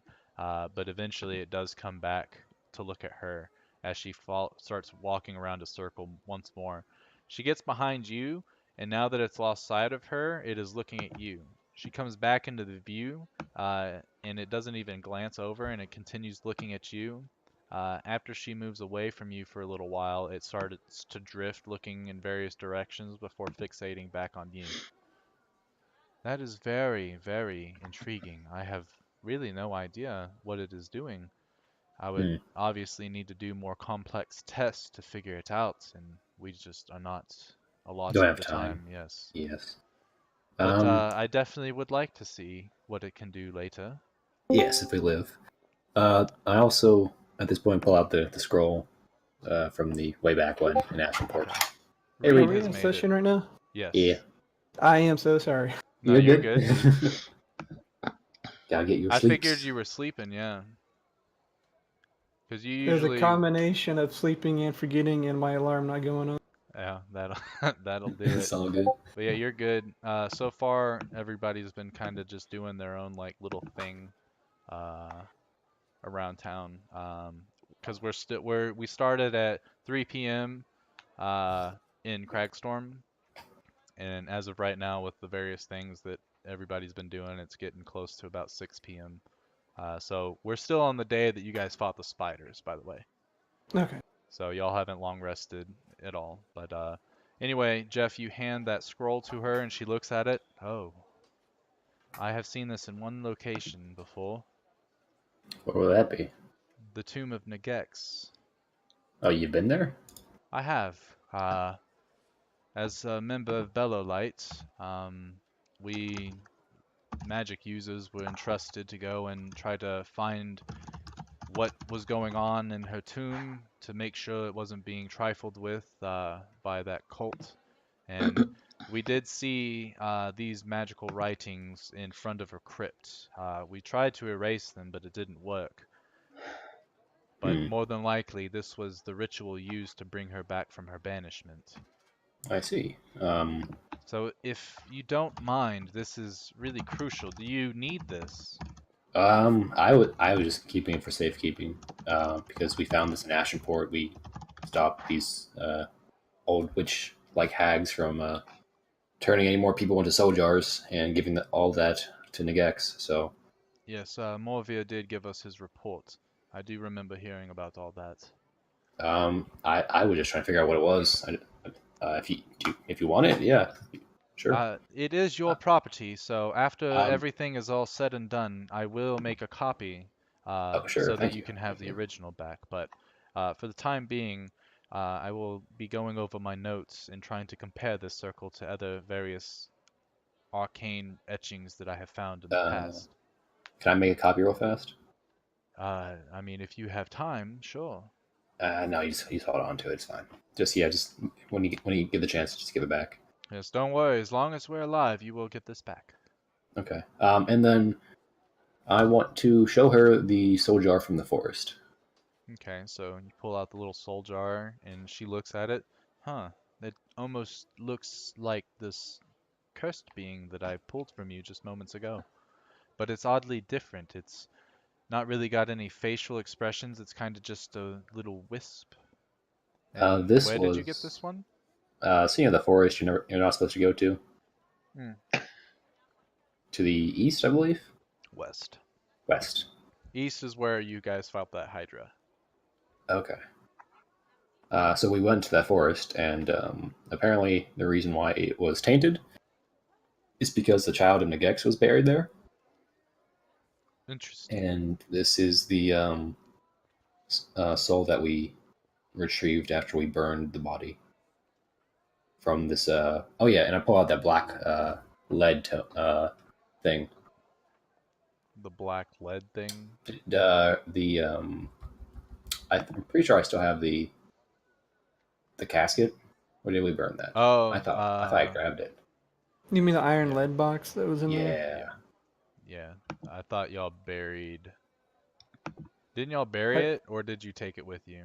I thought I took it. Okay. I think he was wanting to take the lead box. And I show her the lead box if you still deem that I have it. Yeah, I would I say think I that just you do. got to put it in my thing. Yeah, go ahead and add it, and then she'll look at it and be like, does this hold the remains, I take it? Yes. Well, I'm not really picking up any magical presence from it. Whatever it is you guys did, you rid it of any magical properties.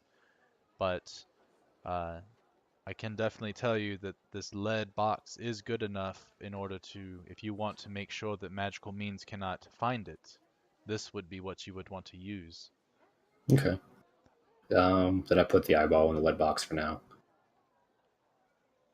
Okay, so you put it in And there, and then she goes, let us test it, shall we? sure. And she stands back and she starts to cast a spell that you've not ever seen before. Uh, but her eyes kind of light up with a blue arcane energy. Uh, I can't even see anything around it. I just see black. And she blinks, and then her eyes go back to normal. Can I ask her to cast it on me as well? Yeah, The spell she just did. she does, and she says, interesting. I do not see you, but I see your general location, and I see us all here standing, but you are not even, you are pretty much invisible. Oh, that's okay. Good then. Good. It's working. What is working? Oh, I pull out the amulet I have. Ah, you are full of magics artifacts, aren't you? I say I'm a collector, if I do say so myself. Well, as long as you're not as careless as you were earlier, it should be fine. Yes. Thank you again. Yes. Well, if nothing else, Nishan and I have more preparation to get to. What is it that you and your party are doing to prepare? Honestly, I kind of split up from everybody, so May I interject real quick? Sure. are you? Oswald would have wanted to have gone to Amiria, so I would have traveled with Jeff earlier had I been Okay. awake. Then yeah, I would say that you are there. So Yeah. I would look to Amiria. May I be teleported to Sycege's fortress? Most certainly, but I do not believe that he has any magic to bring you back. Would it be a bother if I were to use my owl whistle to request a teleport back once my business is done? Unfortunately, I have to be there myself. And unless you only plan to speak with him for a moment, I have too much work to do.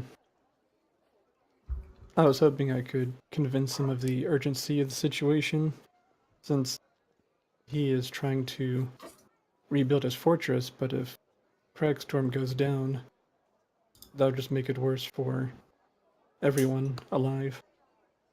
That is true, and I do understand your concern, but I don't believe that he's really in a position to be chasing down an undead army, especially an army that doesn't have to sleep or take rest as his army does. By the time he would get here, the battle most certainly would be over. Is your magic capable of teleporting many people? Yes, I can teleport quite a few as long as they are within my teleportation circle, as you saw earlier.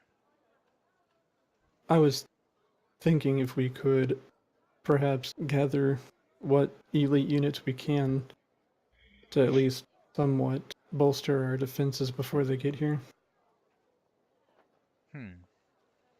That is a good plan. How about instead we ask if Siege would have any people to send our way, and then we can go and retrieve them if so. Very well, I will proceed to contact him with a whistle and see what I can request from him. Jeff, may I borrow your whistle once more? Sure. And I hand it to you. I'll go to, I guess, the nearest open location and blow the whistle. Okay. So you blow the whistle, and it only takes a matter of seconds because the sun is still up, and the shimmering globe of light appears and then turns into an owl, and flows through the window and lands on your finger with a empty scroll, or with a blank scroll, I should say. All right, I'll write. I understand you do not have much to spare, but if you could please gather what men could help bolster our defenses, that would be greatly appreciated. Or if Crackstorm goes down, that'll be worse for all of us in the end.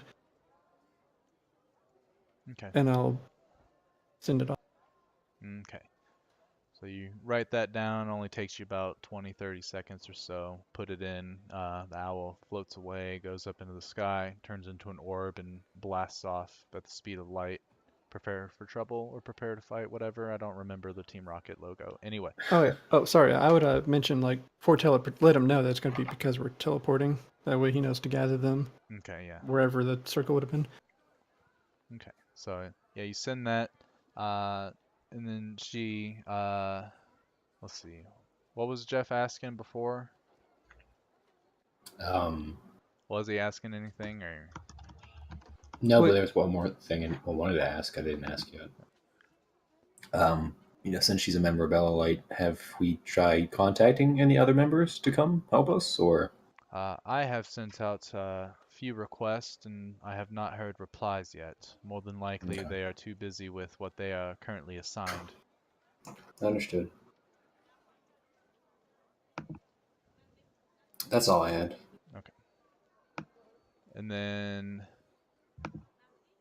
the question still stands. What else are you guys helping the Caseros and Martillos and Bottons with their preparations, or did you have anything else in mind? Well, I will assist them with what I can once I am done contacting Siege.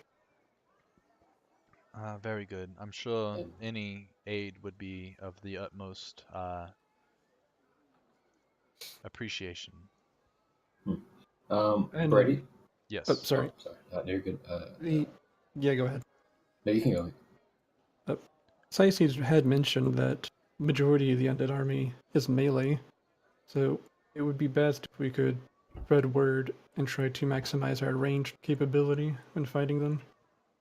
That is a very fair point. I do believe that many of the archers are currently being supplied silvered arrows, and they are making uh, preparations on top of the wall. I believe I saw them carving out large barrels as well, so that once they approach the gates, they can try to smash them from above. Right. We obviously won't be able to avoid all melee combat, but we should probably avoid it as much as possible. I agree. I am not much of a martial adept, and I prefer to stay at range, so I will definitely be more than likely flying around.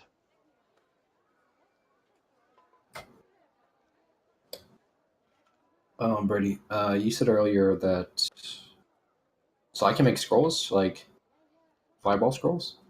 I would say we'll look into it, but more than Yeah. likely, like Emiria was going to sort of give you a rundown on how to do it.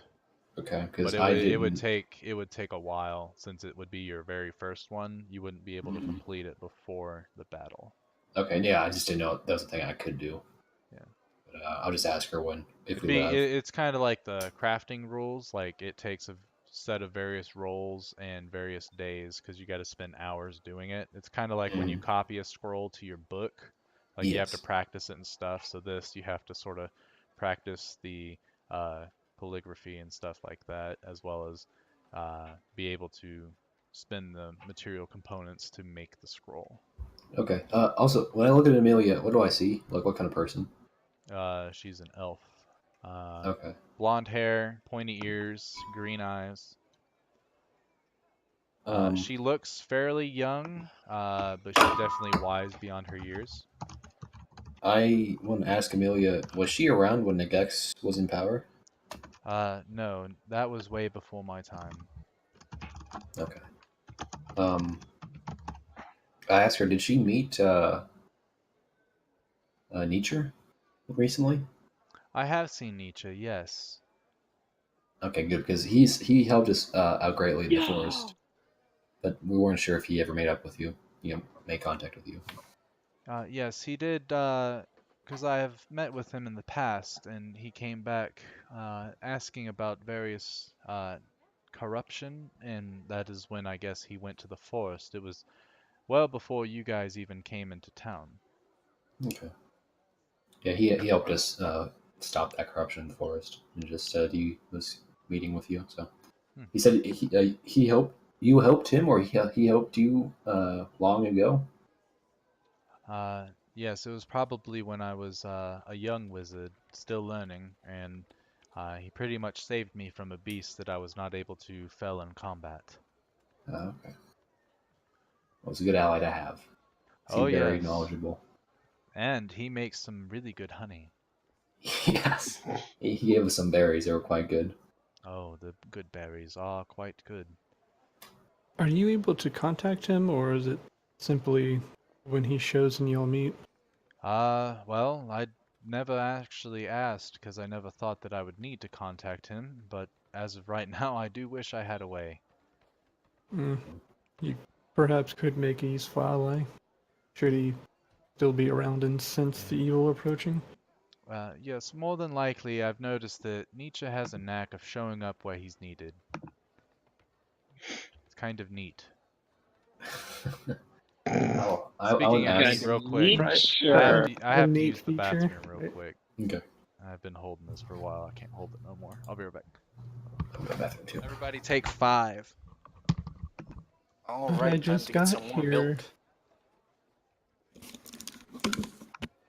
Anyone still around? I'm here. Wait, am I? I forget. Have y'all done anything?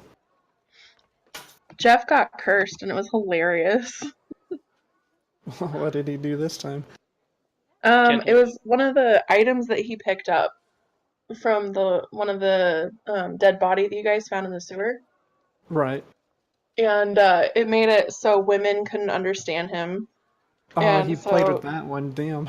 yeah, so Brady just kept speaking like gibberish, like whenever I or Shadow or Amiria like tried to talk to him. It was funny. I'll have to rewatch that. Yeah, it was a great time.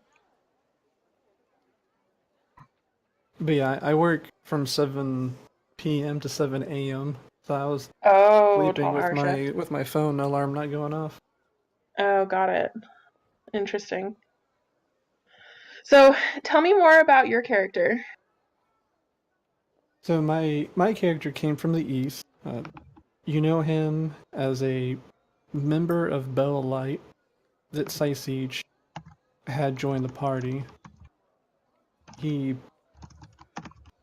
a fighter. You can see on his weapons and armor that he has some runes on him. Mhm. Is that? I guess you haven't seen him in combat, but Mm-mm. he'll utter words and you'll see the runes activate, and it'll do some various effect when that'll happen. But Oh, got it. Okay. he's Very mostly cool. a straight to the point personality, usually very work oriented, trying to get things done that need to be done. Mhm. So I guess similar to Adeline in that respect, but he will definitely talk more. He is capable of talking. When Adeline usually prefers to just not say anything. Yeah. Very cool. And he's human, right? Or is he a different kind of creature? Yeah, he's regular human. We do Nice. what now? Oh, she's just asking for Oswald's description, basically. Okay. So Reed, you missed it. I got cursed. Yeah, I was asking about that. I'll have to rewatch the podcast. Or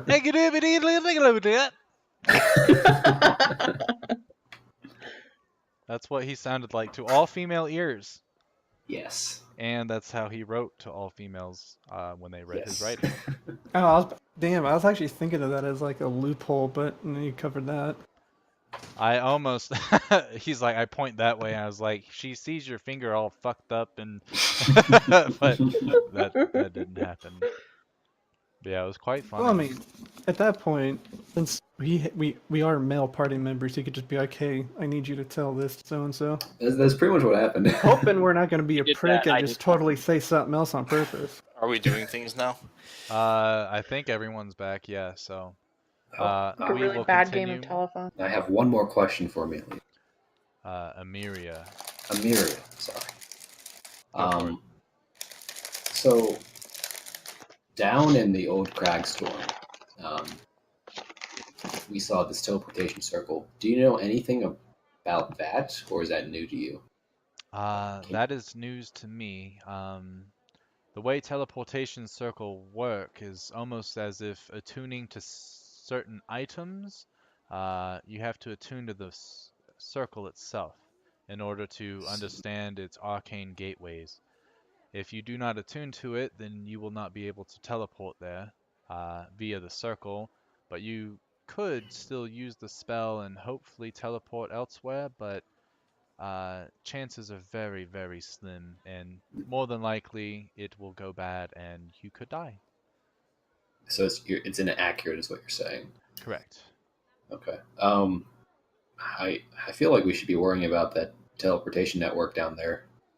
If once we do clear out, if we can't even clear out that city, if we Well, ever do yes, I retake would it. prefer, especially since Nagex was able to teleport to it, I would prefer to destroy it if we can. The only thing is it's currently being guarded by an infestation of giant spiders that would probably be able to eat me in one bite. If we live through this, do you think there's a way we could reclaim the Undercity? I'm sure if we put the necessary firepower to it, yes, we could probably either sweep them out completely or drive them back knowing that they cannot fight and force them to flee.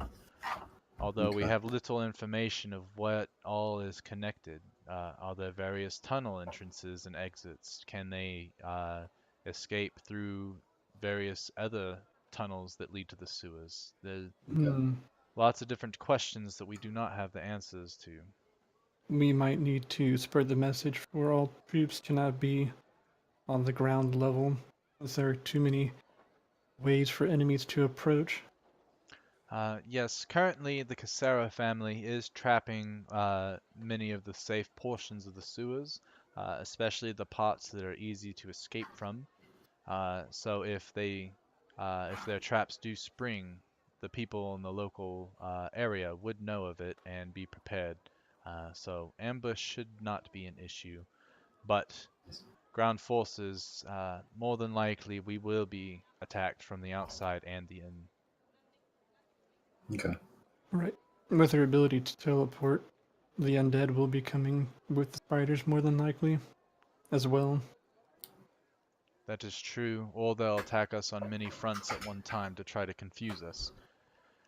I have read some history of Nagex, and although she was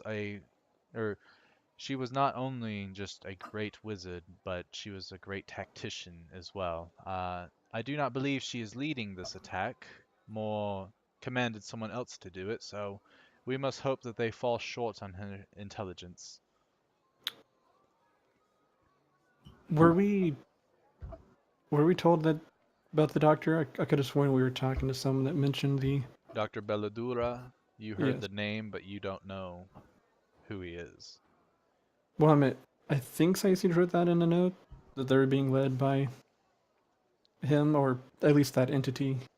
Yeah, they were led by some short, uh, scrawny, crooked sort of creature. Uh, he didn't obviously see how he operated, but he did notice that he was the one giving the orders. So you guys know sort of what he looks like, kind of like he's a short dude. He wears a robe, and the hood covers his face, but you can still see the glow of his eyes. Right. I'll relay that to her, and then in addition, more probably him and the Spider Queen will be the two commanders on the battlefield. Yes, and if somehow we were able to destroy them, well, Honest, with the undead, they'd probably still attack looking for food. The spiders, on the other hand, I don't know if they would want revenge from their queen and stop at nothing to slaughter everyone, or if they would retreat and wait for a new queen to show herself. But it's usually, a rule of war. Take out the commander, you cut off the head of the army, and the rest of it will crumble at its feet. Or something I like feel that. the undead army would more than likely crumble, but yes, I no idea how the fighters would. Well, all things to keep in mind, but until the battle begins, we don't even know if they will show. Many commanders in history have been off-site from the battle and give various orders from afar, as opposed to being on the battlefield just in case, they were to be attacked. Which, in all honesty, I would say is quite smart. You don't want your commander in the front lines, because if they fall, what happens then? It's at this Right. point that the globe of light returns, and the owl comes in, and there's a message from Siege. He says, in all honesty, I don't have many men to spare, and most of my good members are injured, although I do have Captain Raymond and some of his elite troops that I could spare for the time being, but they are of great importance to me. So if they do come, I need them to be protected at all cost. For whatever reason, I cannot locate Sylvia. Otherwise, I would send her to help. But there's no trace of her at the fortress. Siege. I look to Amelia. Should, for some reason, Craigstorm begin to fall and worst comes to worst, would you be capable of trying to evacuate people as much as you can? Yes, the teleportation circle only stays open for a matter of seconds before it closes, and I have to recast it. And it's not a quick cast either, so if things start to go south, we would have to pretty much evacuate in, what's it called? We would pretty much have to be ready to leave at a moment's notice, well before we start to be overrun, if that makes sense. I understand. Siege can spare a few men, however, he wants them guaranteed to make it out here alive, whether we win or go down. Uh, His Captain Raymond and his men. I've heard Captain Raymond, and honestly, having someone with the divine arts on our side would be of the utmost importance. As you see, Crackstorm is not really a town that worships any gods. Well, could you guarantee his safety out of here, should worst come to worst? I will relay that to Siege if so. Yes, I would make sure that Captain Raymond would stay safe, as best I can. I'm assuming that Al's still with me. I wouldn't have Yeah. dismissed it if it can stay. Yeah. I'll reply. Amelia can teleport them out, should worst come to worst. Please let me know when they are ready to be teleported. And I'll send that off.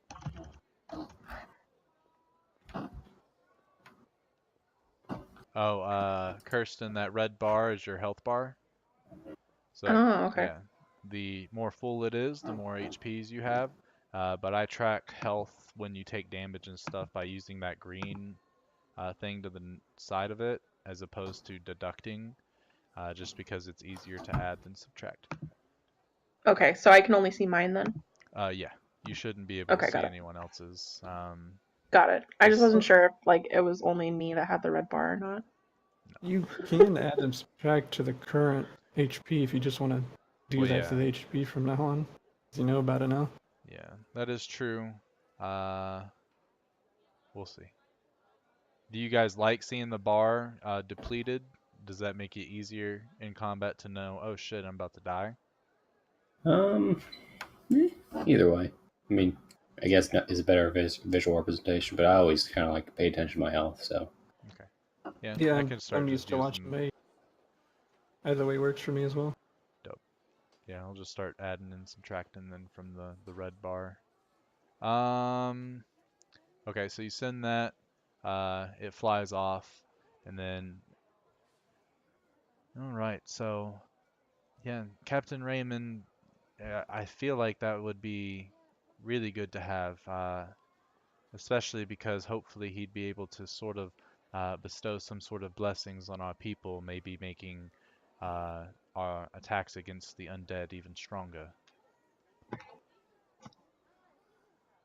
Uh, at this point, Jeff, yes, perception check, please.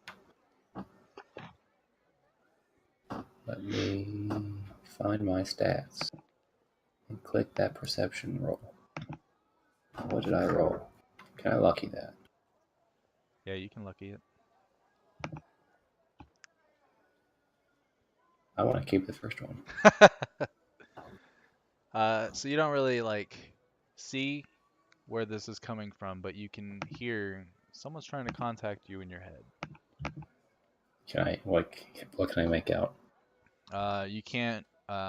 It seems like the distance is too great right now to where they're not able to fully get you the message. Hmm. But you definitely you kind of hear it almost sounds like some of the syllables of your name being called out. Huh. I think to myself, just to myself, I'm thinking Hold up, this. hold up. What do you mean, some of the syllables of his name? It'd be like, so if you say GF, Yeah. he can kind of make out the Yeah. tempo of his name being said. Kind of like fucking South Park Stan. Oh, Yeah. Good. Like he can sort of count out the syllables and be like, okay, hold on. That sounds like they're trying to say my name, but they can't for whatever reason. I think to myself, well, it's either the other party members or my wife should be trying to call me, so I probably should be off.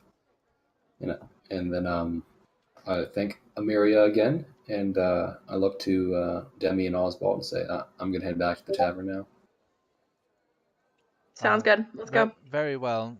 Jeff and Demi, y'all have a good one. Oswald, I take it your message. Oh, there it is, and here comes the little owl. And it is Siege saying, Raymond needs about an hour to prepare his troops and gather his supplies.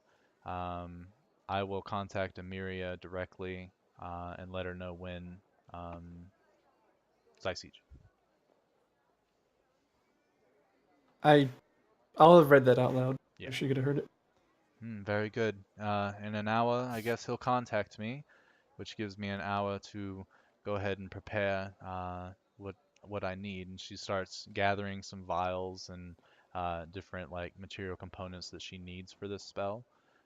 Even though she does have her permanent spells or teleportation circle, she still has to have some other components to complete it. So afterwards, Oswald, I guess you're free to stay if you would like, or you can go and help other people for now. Would you want me to wait for you if you do leave? Well, are there things around here that you could use assistance with to make things easier? Me specifically, no, but more than likely, they would need help at the gates. I know they're trying to get them ready to try to resist breaching. Um, Also, they're starting to gather large rocks and put them on the walls. And I believe they're gathering lots of rope and chain as well and trying to lay it around the walls. Not exactly sure why, but I am not the tactician. I will see what I can do to assist them. I will return in about an hour then. Very well, I will wait upon your arrival. I'll head nod and I guess take my and Okay. go to the gate and just see what my character could assist with. All right, so In the middle of all that conversation, we go back to Shadow. You and Olga arrive at the tavern. Oh, my honey Jeff, he should be here. And she runs ahead of you. She's quite fast for being a large woman. You kind of stand there for a second, and then you Oh run boy. faster than her. And you open up the door really quickly, and she kind of just comes in. Jeff, he's not here. He left me. Shadow's gonna run up to the nearest person and be like, "Where did the human wizard person go? Jeff, where did he go?" Says someone. Would my character technically? I'm here, Yeah. probably. Yeah, I Dario. mean, I know I wasn't That here physically character. for the. Right, so First- fucking Well, hold Jeff. on, Imhotep. What are you saying, Reed? I know I wasn't physically here when that happened, but would my character have been around while Jeff was having his gibber issue? Yeah, because he was going to go try to figure it out. So Did Amiria help him with that, or is he still cursed? no, she was able to remove the curse. Okay, then yeah, I would have gone to the gate then. Otherwise, I would have helped Jeff some more, but never mind. Okay, cool. Dario, go ahead. Okay, so Jeff, he's a magical hoarder, both literally and figuratively. So one of his kitschy items was cursed, and it meant that all the men could understand him, but the women could. Wait, you were here for that. All right, I'm explaining this to his lovely wife. Right. So Jeff no wanted to talk to me no more. Jeff no loves me no more. Okay, sweetheart, please. We're gonna rein this back. She Oh, doesn't goddamn, see, okay, right? She's got her hands in her face, and Jeff don't love me. Olga, please. No. Shadow will like climb up to her shoulder or whatever and start gently scratching her head and try to calm her down. Dario is like losing. Please. Olga, please, listen to me. Olga, please. Okay. Yes. Eye contact. I'm back. I'm sorry. Okay. So Jeff A is alive and B very much wants to see you. So he just needs to come back after getting his curse fixed up. Okay, he's gonna come back eventually, probably. Or we could find him. We probably know where he is. We can guess. But in any case, he's cool. It's just a waiting game. You understand, sweetheart? Well, I guess Jeff is really smart wizard, but just dumb husband, right, Shadow? Right, Yes. and regardless, he has to come Absolutely. back here eventually anyway. Yes. Okay, well, in that case, anyone want a drink? Damn it. Is I'm good. Octa still around? Oh yeah, Octa Octa! stands up, and she was double fisting, but hadn't gotten to the second one, so she hands it over to Olga. Let's drink to Dummin. And Olga, Here, fucking yes. here. And they start to chug the beers and ales and such, whatever. Dario asks for a water. And Dario gets a water and proceeds to sip Pinky out. Also kidding, I don't know if you do that. That's exactly what I do, actually. I'm glad I could help. It's You're about this bringing this time alive now. After Olga and Octa are drinking together, they're about 3 beers in when Jeff and Demi approach and come back. Oh shit!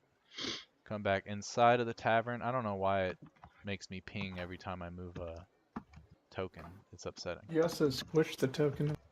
Yeah. But anyway, Jeff, you walk into the door, and as you do, you Yeah, see get tackled. your wife finishing her 4th beer, slamming it on the thing. This is good stuff. I understand why people come to Martillo Tavern now. And as the door opens, she looks over, and you just see the red blushing, the teary eyes starting to the quivering lip, all of it. Honey! Shadow gets everyone out of the way. Oh boy, I brace myself. And good thing that Shadow does, because you sort of hold Octa back, and she just swings her arms. Olga swings her arms wide and starts just Use my running dodge towards Jeff. Jeff tries to brace himself, but he is no match for this woman as she tackles him. And they fall and sort of roll about 10 feet outside of the tavern. She's just gripping you. You're grappled and restrained, and she's just hugging the shit out of you. You can barely breathe, but you're kind of like, oh my god, oh, it's Jeffrey. Do you want to talk to me? Did you want to see me? Because you Yes. never came to the tavern, and I was scared, and I got drunk, and you owe him a lot of money now because I don't have money, and you're my husband, and now you have to pay my tab, and I didn't know if you were ever gonna speak to me. They said you got cursed, and I didn't think that you loved me anymore because you didn't come to find me, and I couldn't see you for like 5 hours, and I was just so worried, and I thought that you couldn't speak to me because I used the ring and it didn't Please work, and I was so Like, worried. I can't breathe. Oh, sorry. And she lets go of you, and she kind of stands back a little bit, and she's like, I'm sorry. I was so scared that I was going to lose you, and I didn't want to lose you because you're the first person I ever loved, and you're the only one that pays attention to me. And you gave me a magic item that glows in the dark, and I hate the dark. I really do. I hate the dark, and now I'm scared of the dark. But you're here now. When Dario hears Olga say you're the first one I ever loved, he goes. You cut out there. Yeah, you still cut out. That was perfect. Something. He says silence. Yeah. I'm really wondering if he's like talking a lot of trash right now, but it's just not coming through. He just says silence. He's typing, which means he has actual things to say. We shall wait. It was probably going to be complete and utter gold, too. I know, right? He says silence. Okay. I'll appreciate that. Unfortunately, Olga is too hysterical to hear you as of right now. But everyone else kind of like, huh? I explained how there was a miscommunication with the tavern. I thought there was only one tavern in town, and this was the only one. That's my mistake. I apologize for that. Oh, and I wasn't trying. It's okay. Shadow told me you're a smart wizard, dumb husband. So I can agree with that so far, as evidence of my actions. I didn't mean to leave you alone for that long, and I wasn't trying to ignore. Actually, I explained the whole curse thing to her. And, so but luckily I had sometimes to clear it up. you dumb wizard too. I'm still learning. I'm still learning. But it's okay. I love dumb Jeff. I love smart Jeff. I just love Jeff. Well, I love you too. What time is it now? So it'd be around 6:30-ish at this point. So you mentioned that there's a bunch of debts. How about I go pay that right now before I forget? Okay. I don't think bartender very happy with you, but I'll pay him like some extra gold. I'll try to talk down your tab. No, you're good. I'll pay the extra. It's fine. Okay. She holds out her hand. How much was it? It was going to be 35, but we'll see what happens. I will give her. Oh, she holds out her hand to hold yours as you guys stroll through town. Okay, that's what I thought. That's what I thought was happening at first, but then like you didn't say anything, so I'm like, is she expect? Okay, good. Yeah, we'll just head over there. Okay. Shadow is definitely gonna follow to see what happens. I just look at Dario Shadow. Dario is living for this. He's gonna go too. I'm just like looking at you both, like or like mouthing. What are you doing? Shh. What do you mean? Shh. And you just shush me back. I'm like, okay. And I just keep walking. Okay, so Olga definitely leads the charge. She kind of like, you're walking with her, holding her hand, but it's more like she's pulling you just because she's got such a large arm swing. I suggest maybe I just ride on her shoulders. Oh, like a piggyback ride? Yes. Okay, I can do that.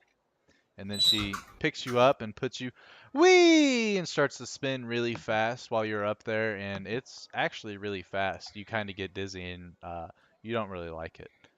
This is a part of my plan in the future to ride her and to cast fireballs from her shoulders. I bet it. Jeff has But, obtained wife mount. So But, you three, well, you four technically, but head over to the other tavern, and she picks you up and puts you off. Um, um, well, he's in there, so well, and there's a bunch of men that are just kind of staring at you guys as they're sipping their drinks after a hard day's work. As you walk inside, you see most of the scrolls that they've been creating in this tavern. They've pretty much got a big old stack, and they all have the sigil of a fireball on it. Um, and you hear a couple of them murmur, "All right, let's get them enchanted now, and hopefully we've got enough traps." And they start to pick up the parchments and leave. As you come up, "Well, you must be that dumb wizard." I go by many names, and that seems to be one of them lately. "Well, that's the one I'm giving you, dumb wizard." That's fine. "Well, you've Uh, your wife here, poor gal, ran up quite the tab for you." I've heard. How much is it? "Yeah. Well, let's see. We had 33 drinks, and then we had the separation anxiety. We had the broken table over there. Oh We boy. had the sob story for 3 I hours. I just hand him 6 plat. 6 platinum. Yeah, that'll do. Pleasure doing business with you." Yeah. He goes Sorry for the over to, troubles. you see a board behind him that says open tabs, and he takes off yours, and he snaps his fingers, and it kind of just cinders away. He then takes a couple other ones and snaps them as well. That should cover their costs too. I think they're dead anyway. I take notice of him snapping, and I ask, "What was that? Do you use Oh, magic right there?" yeah, I dabble a little here and there. Just cantrips, really. Okay. I'm a wizard myself. Yeah, I a know, dumb wizard. very true. On a side note, I've noticed people were making traps and whatnot. Are they doing that for the upcoming battle? Yeah, Casera ordered them all to make these sigils or whatever, parchments. Guess he's got something that he's gonna be able to use them for, but they're putting them all over the sewers, so anything that comes into contact with them should end up blowing up sky high. Well, Okay. hopefully not sky high, 'cause I know they're putting some underneath this here tavern, and I cannot pay that bill. Yes. Rather not have a broken tavern. Okay. Well, what was your name, sir? Baird.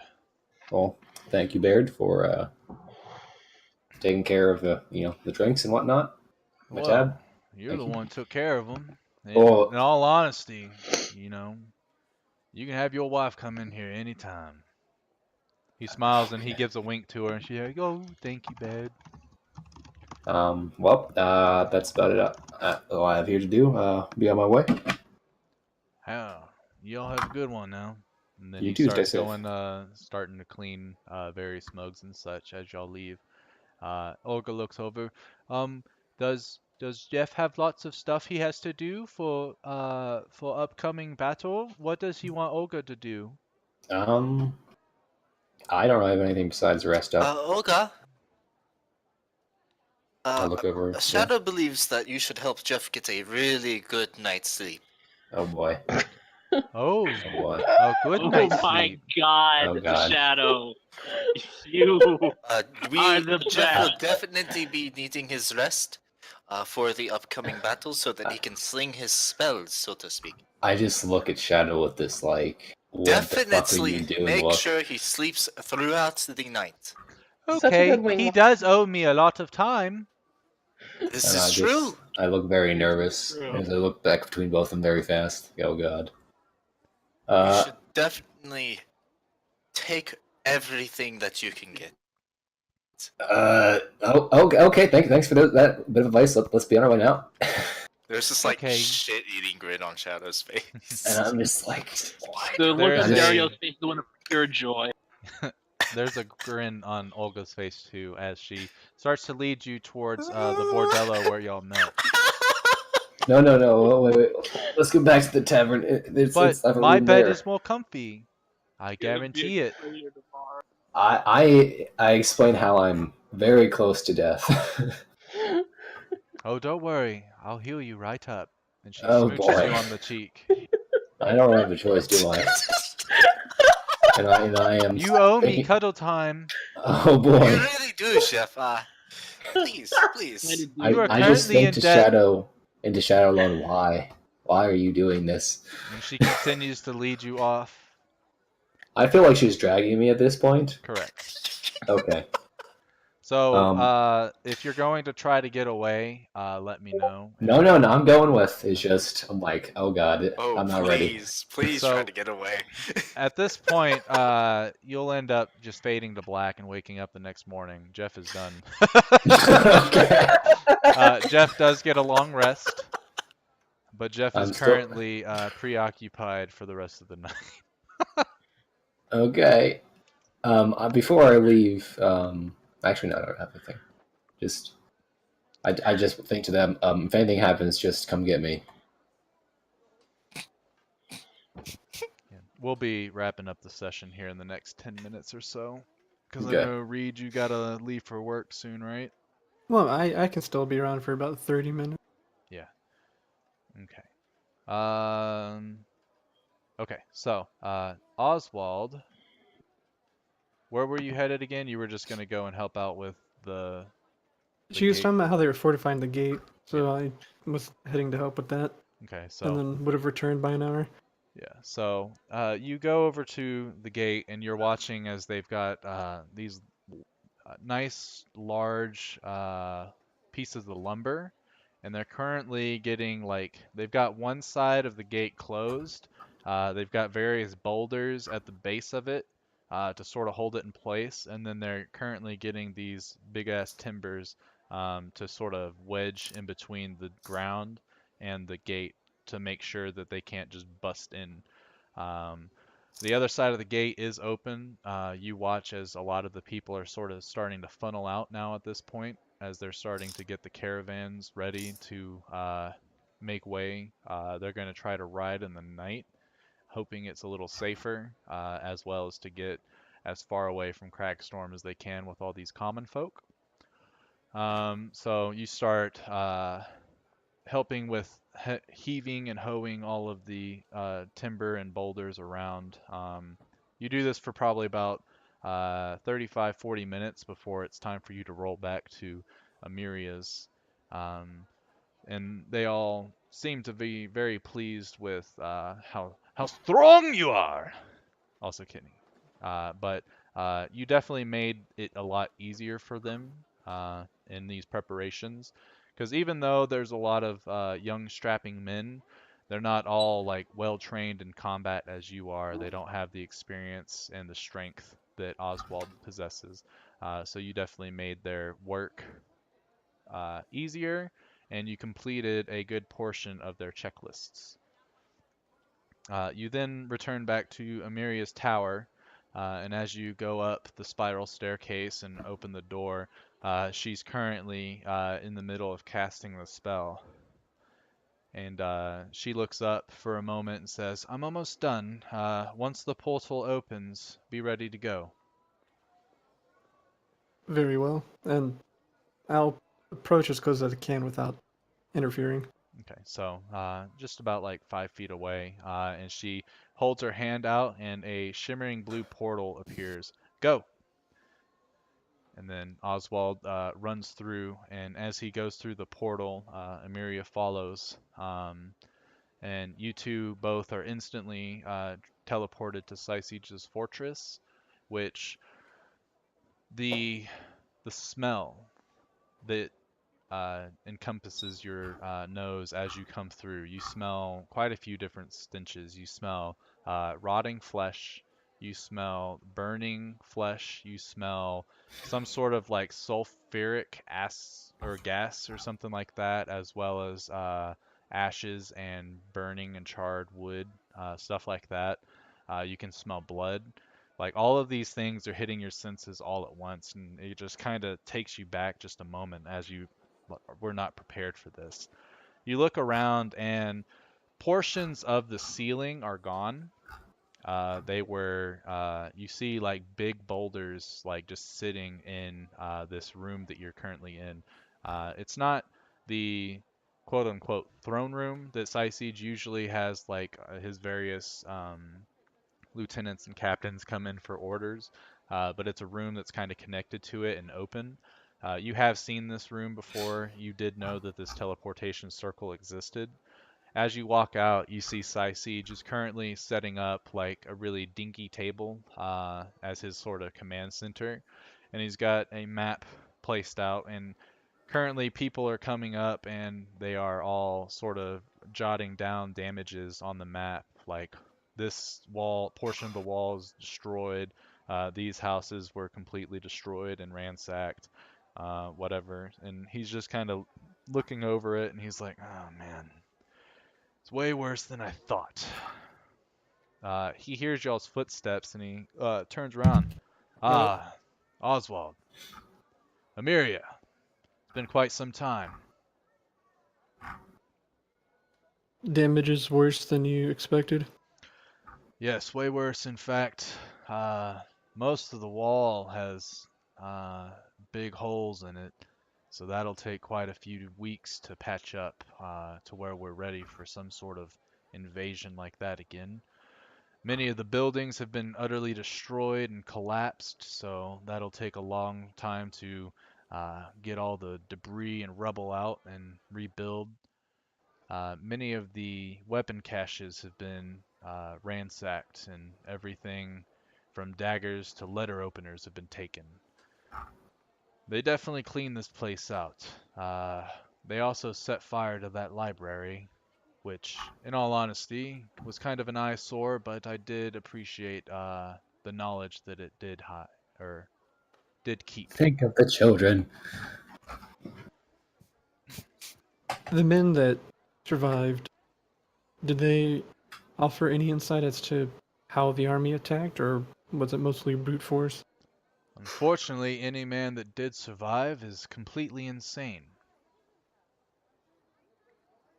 I'm not sure exactly what transpired here, but they purposefully left many of my men alive, sort of just roaming the streets, uttering nightmares that they are seeing. As we approach, they see terrible figures and try to run, even though we're offering aid. We're not sure how to cure this affliction, obviously. This is something completely new, but it's as if the fear of God was struck during this battle. None of them can see reason, none of them are eating, none of them are drinking water. I fear that it's only a matter of time before they starve or die of thirst.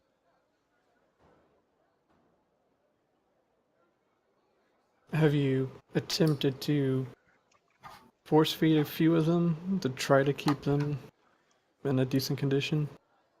Well, whatever we shove in their mouth, they promptly spit out, and if I mean, I've seen some of the men, they don't even care that you're wearing chainmail. They've broken their teeth. One man broke his jaw biting down so hard, he was so scared. The more we try to help them, the more we hurt them. So I don't think any of them are going to make it at this point. And unfortunately, I don't have many of my skilled wizards. Most of them are out and about, and I've called them back, but I haven't received messages, which leads me to worry. I would ask for Amiria's help, but I mean, she's got Cragstorm to save, and as much as I would love to join in that fight and really take it to them, my men need me here. Well, if she takes back Cragstorm, she may become even more powerful, since apparently that is her original fortress. Correct. So we just have to hope that what I'm able to send to y'all's aid is enough. Speaking of which, he points to a random soldier and he's like, "Go grab Captain Raymond and his men, please." and they sort of nod their head and run off. Oswald, about your objective with that party. What can you tell me so far about them? Are they proper candidates for Bellolite? Well, before I answer that question, when like people that join Battle Light, does everyone join like that strict fashion, or are there kind of groups that are like freelancers or kind of do their own thing while still helping? He sits Or is there it and like, thinks for a second. He says, "Well, most of well, the no, time." I'm asking you like out of Oh, character. me? Yeah, my bad. Yeah, you Yeah. would know that there are people that Bellolite wants to be allied with, but they kind of don't want to be like part of a structured organization, so they agree to help out in times of need. But because they are not officially a part of Bellolite, they don't get all of the information about like the goings on or the reasons why they're conducting certain missions and stuff. But there are freelancers that they hire to do some of the more unsavory tasks or the things that they don't want to risk good men just in case they die or whatever. So The you would have seen Siege also give some of these tasks to random travelers and stuff to like go and scope out a certain area, and then after weeks he never hears back from them, and then he realizes that they were killed in combat. So then he's like, oh, they're more dangerous than we thought. We'll leave them be. Keep a note of it though. the group I am with, they appear capable, but so far they don't seem to appear like they would want to join a structured organization. They Hmm. would more than likely be freelancer allies. Well, in all honesty, freelancer allies are better than nothing. Plus, that would mean that we don't necessarily have to compensate them as much as we would a full-fledged member. Which, I mean, the coffers of Bellolite are growing ever slim with the comings of Negex. We're having to fork out more than we expected in repairs and recruitment fees and such like that. But other than that, I guess, are there any reasons why you would not trust them as allies? Is there any potential that they could backstab us? Not that I have seen. Very good. Their personality can be a bit troublesome because they do like to mess with each other, but it's still on friendly terms. I have seen no ill will towards one another. Very good. It's valuable information. I'll make sure that the rest of the inner circle understands all of this, and if they ever do show up to Melee Tower, we will go over it. Otherwise, after you are done with Cragstorm, if Amiria here could teleport you back with the whole party, I would love to meet them face to face again and offer my congratulations if you all survive, as well as a way to get back uh, at that army for what they've done. I'll see what I can do. I will be assisting with fortifying their defense as much as I can before they decide to attack. Okay. We will be having to deal with a spider army as well, though, from below, Hmm. in addition to the undead that arrive. That's what I heard, and it's not great news, but as he starts to say not great news, that's when Captain Raymond and about a squad of like 20 soldiers, all like a few of them are wielding some longbows. Some of them have full plate mail with like spears. Some of them with swords and shields. And then there's one gentleman in particular. He's wearing no shirt, just leather pants, and he has a big ass fucking great sword strapped to his back. But they all walk in. A few of them are holding really big casks or like barrels, and you can see like a fire symbol on the side. I I'm able to spare a few supplies. These barrels of oil should come in handy. And there's about five. There's 5 barrels specifically. Um, I'm sure if you spray that on the undead, or if you lay a trap for them and catch them on fire, it'll make short work of them. And I do remember someone telling me that the spiders don't really like fire, so that could be potential way to cook them up, if you will. I'll look to the sewers first, see if they still need assistance setting up traps. Very good. Well, you've come a long way. If this is the last time that we see each other, and he holds out a handshake for you, you were one hell of a soldier. I'll, Hoorah! I'm just joking. I'll He shake doesn't do his that. I'm just joking. He doesn't do that. the handshake part, The though, he was handshake, still yeah, doing. not the hoorah. Yeah. I'll shake his hand. I'm sure I'll make it out alive. I've survived worse. True. It's at this point Emiria starts to cast her teleportation spell. Captain Raymond approaches. Ah, Oswald, it's been too long. I'll turn to him, I guess do whatever our salute was that we never actually established. Yeah, true. I forgot. Indeed it has. How have you been doing? Well, I've seen better days, and so have the men, but we're alive and we're well. I just hope that this siege on Cragstorm doesn't turn out like this mess. I'm Honestly, pretty it's sure I still horrible. look pretty sure my character still looks horrible, so you can probably see that we're both not doing hot at the moment. I Yeah, haven't rested, so my character's gotta be all yeah, banged up. correct. You're not looking too good yourself, though. Yes, I don't know how much you've been informed, but there are spiders below Cragstorm as well. Hmm. They are very strong. Our party almost died to 3 of them. Oh, wow. Well, sounds like we're getting into some fun, right, boys? And you can hear the worry in his voice, but his men don't seem to be too worried about it, especially the gentleman with the great sword, who I don't have a voice for, so I do not want to act it out because I want it to be pretty dope. Right, played the voice changer for a few hours. Yeah, I want to try to figure it out. I haven't had time this week. Actually, almost at this point, I've been awake for 36 hours. I don't like it. But anyway, Amiria gets close to finishing her spell. We can chat later, gentlemen. Get ready to jump through. And within mere moments, everyone sort of crowds around where she's at, and then the portal opens up, and immediately after it opens, you jump through, and everyone else starts funneling through real quick.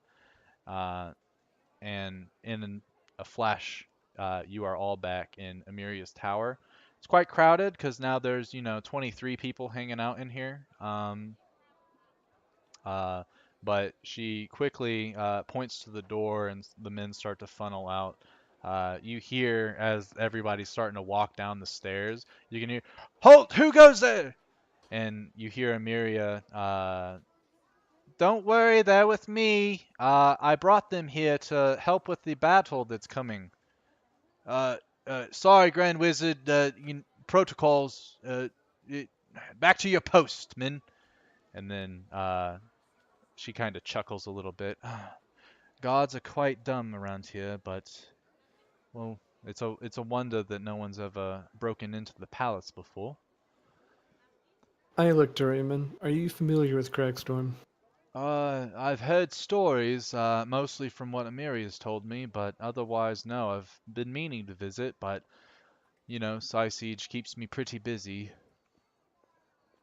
Do you and your men need to rest, or are y'all able to I feel work? we're able to help if there's still preparations needed. Amiria, do you happen to know where they're working the most? And she explains to them exactly what she explained to you. All right, well, I'll split some of my men up to help with the wall defenses, while the rest of them go to the various gates to help fortify those. Uh, I'll also be at the, I guess, most northern gate, So if you need me, Oswald, or if you want to join me, feel free. I'll join for now. Okay. Also, I can show you and your men where the taverns are real quick when y'all need to rest. Okay. So at this point in time, does anyone have anything else that they want to do before y'all take a long rest? Just want to mention when I summoned my familiar, it was an owl. Okay. I'll assume the silence means no. So we will pretty much do a time lapse real quick of, Oswald and his group going to show out the taverns and stuff. So the men that just came from Siege's fortress can get proper rest. Those that know Raymond, he remembers you all and gives you greetings, heads out to go and work on the defenses as best he can. After a couple hours of this, everyone starts to become exhausted and decides it's time to turn in for the night, get a good night's rest. And in the morning, as you guys wake up, the sun is kind of blocked by the clouds a little bit. It's a little bit of an overcast. Um, and you guys go down to the tavern. You do your normal morning ritual of breakfast and stuff like that. And as you're about to decide what it is you want to do for the day, your old pal Firo comes in. Gentlemen, great news! Botton's agreed to our terms. We're back in business. And that's where we'll end tonight's session. Neat. Nice. Oh, good. Okay. Whew. Man. Awesome. Good session, guys. I'm gonna end my stream real quick. I'll be right back. All right. I hope everyone had fun with that one because that was fun for me. Other than that, glad everyone came out. And until next time, peace.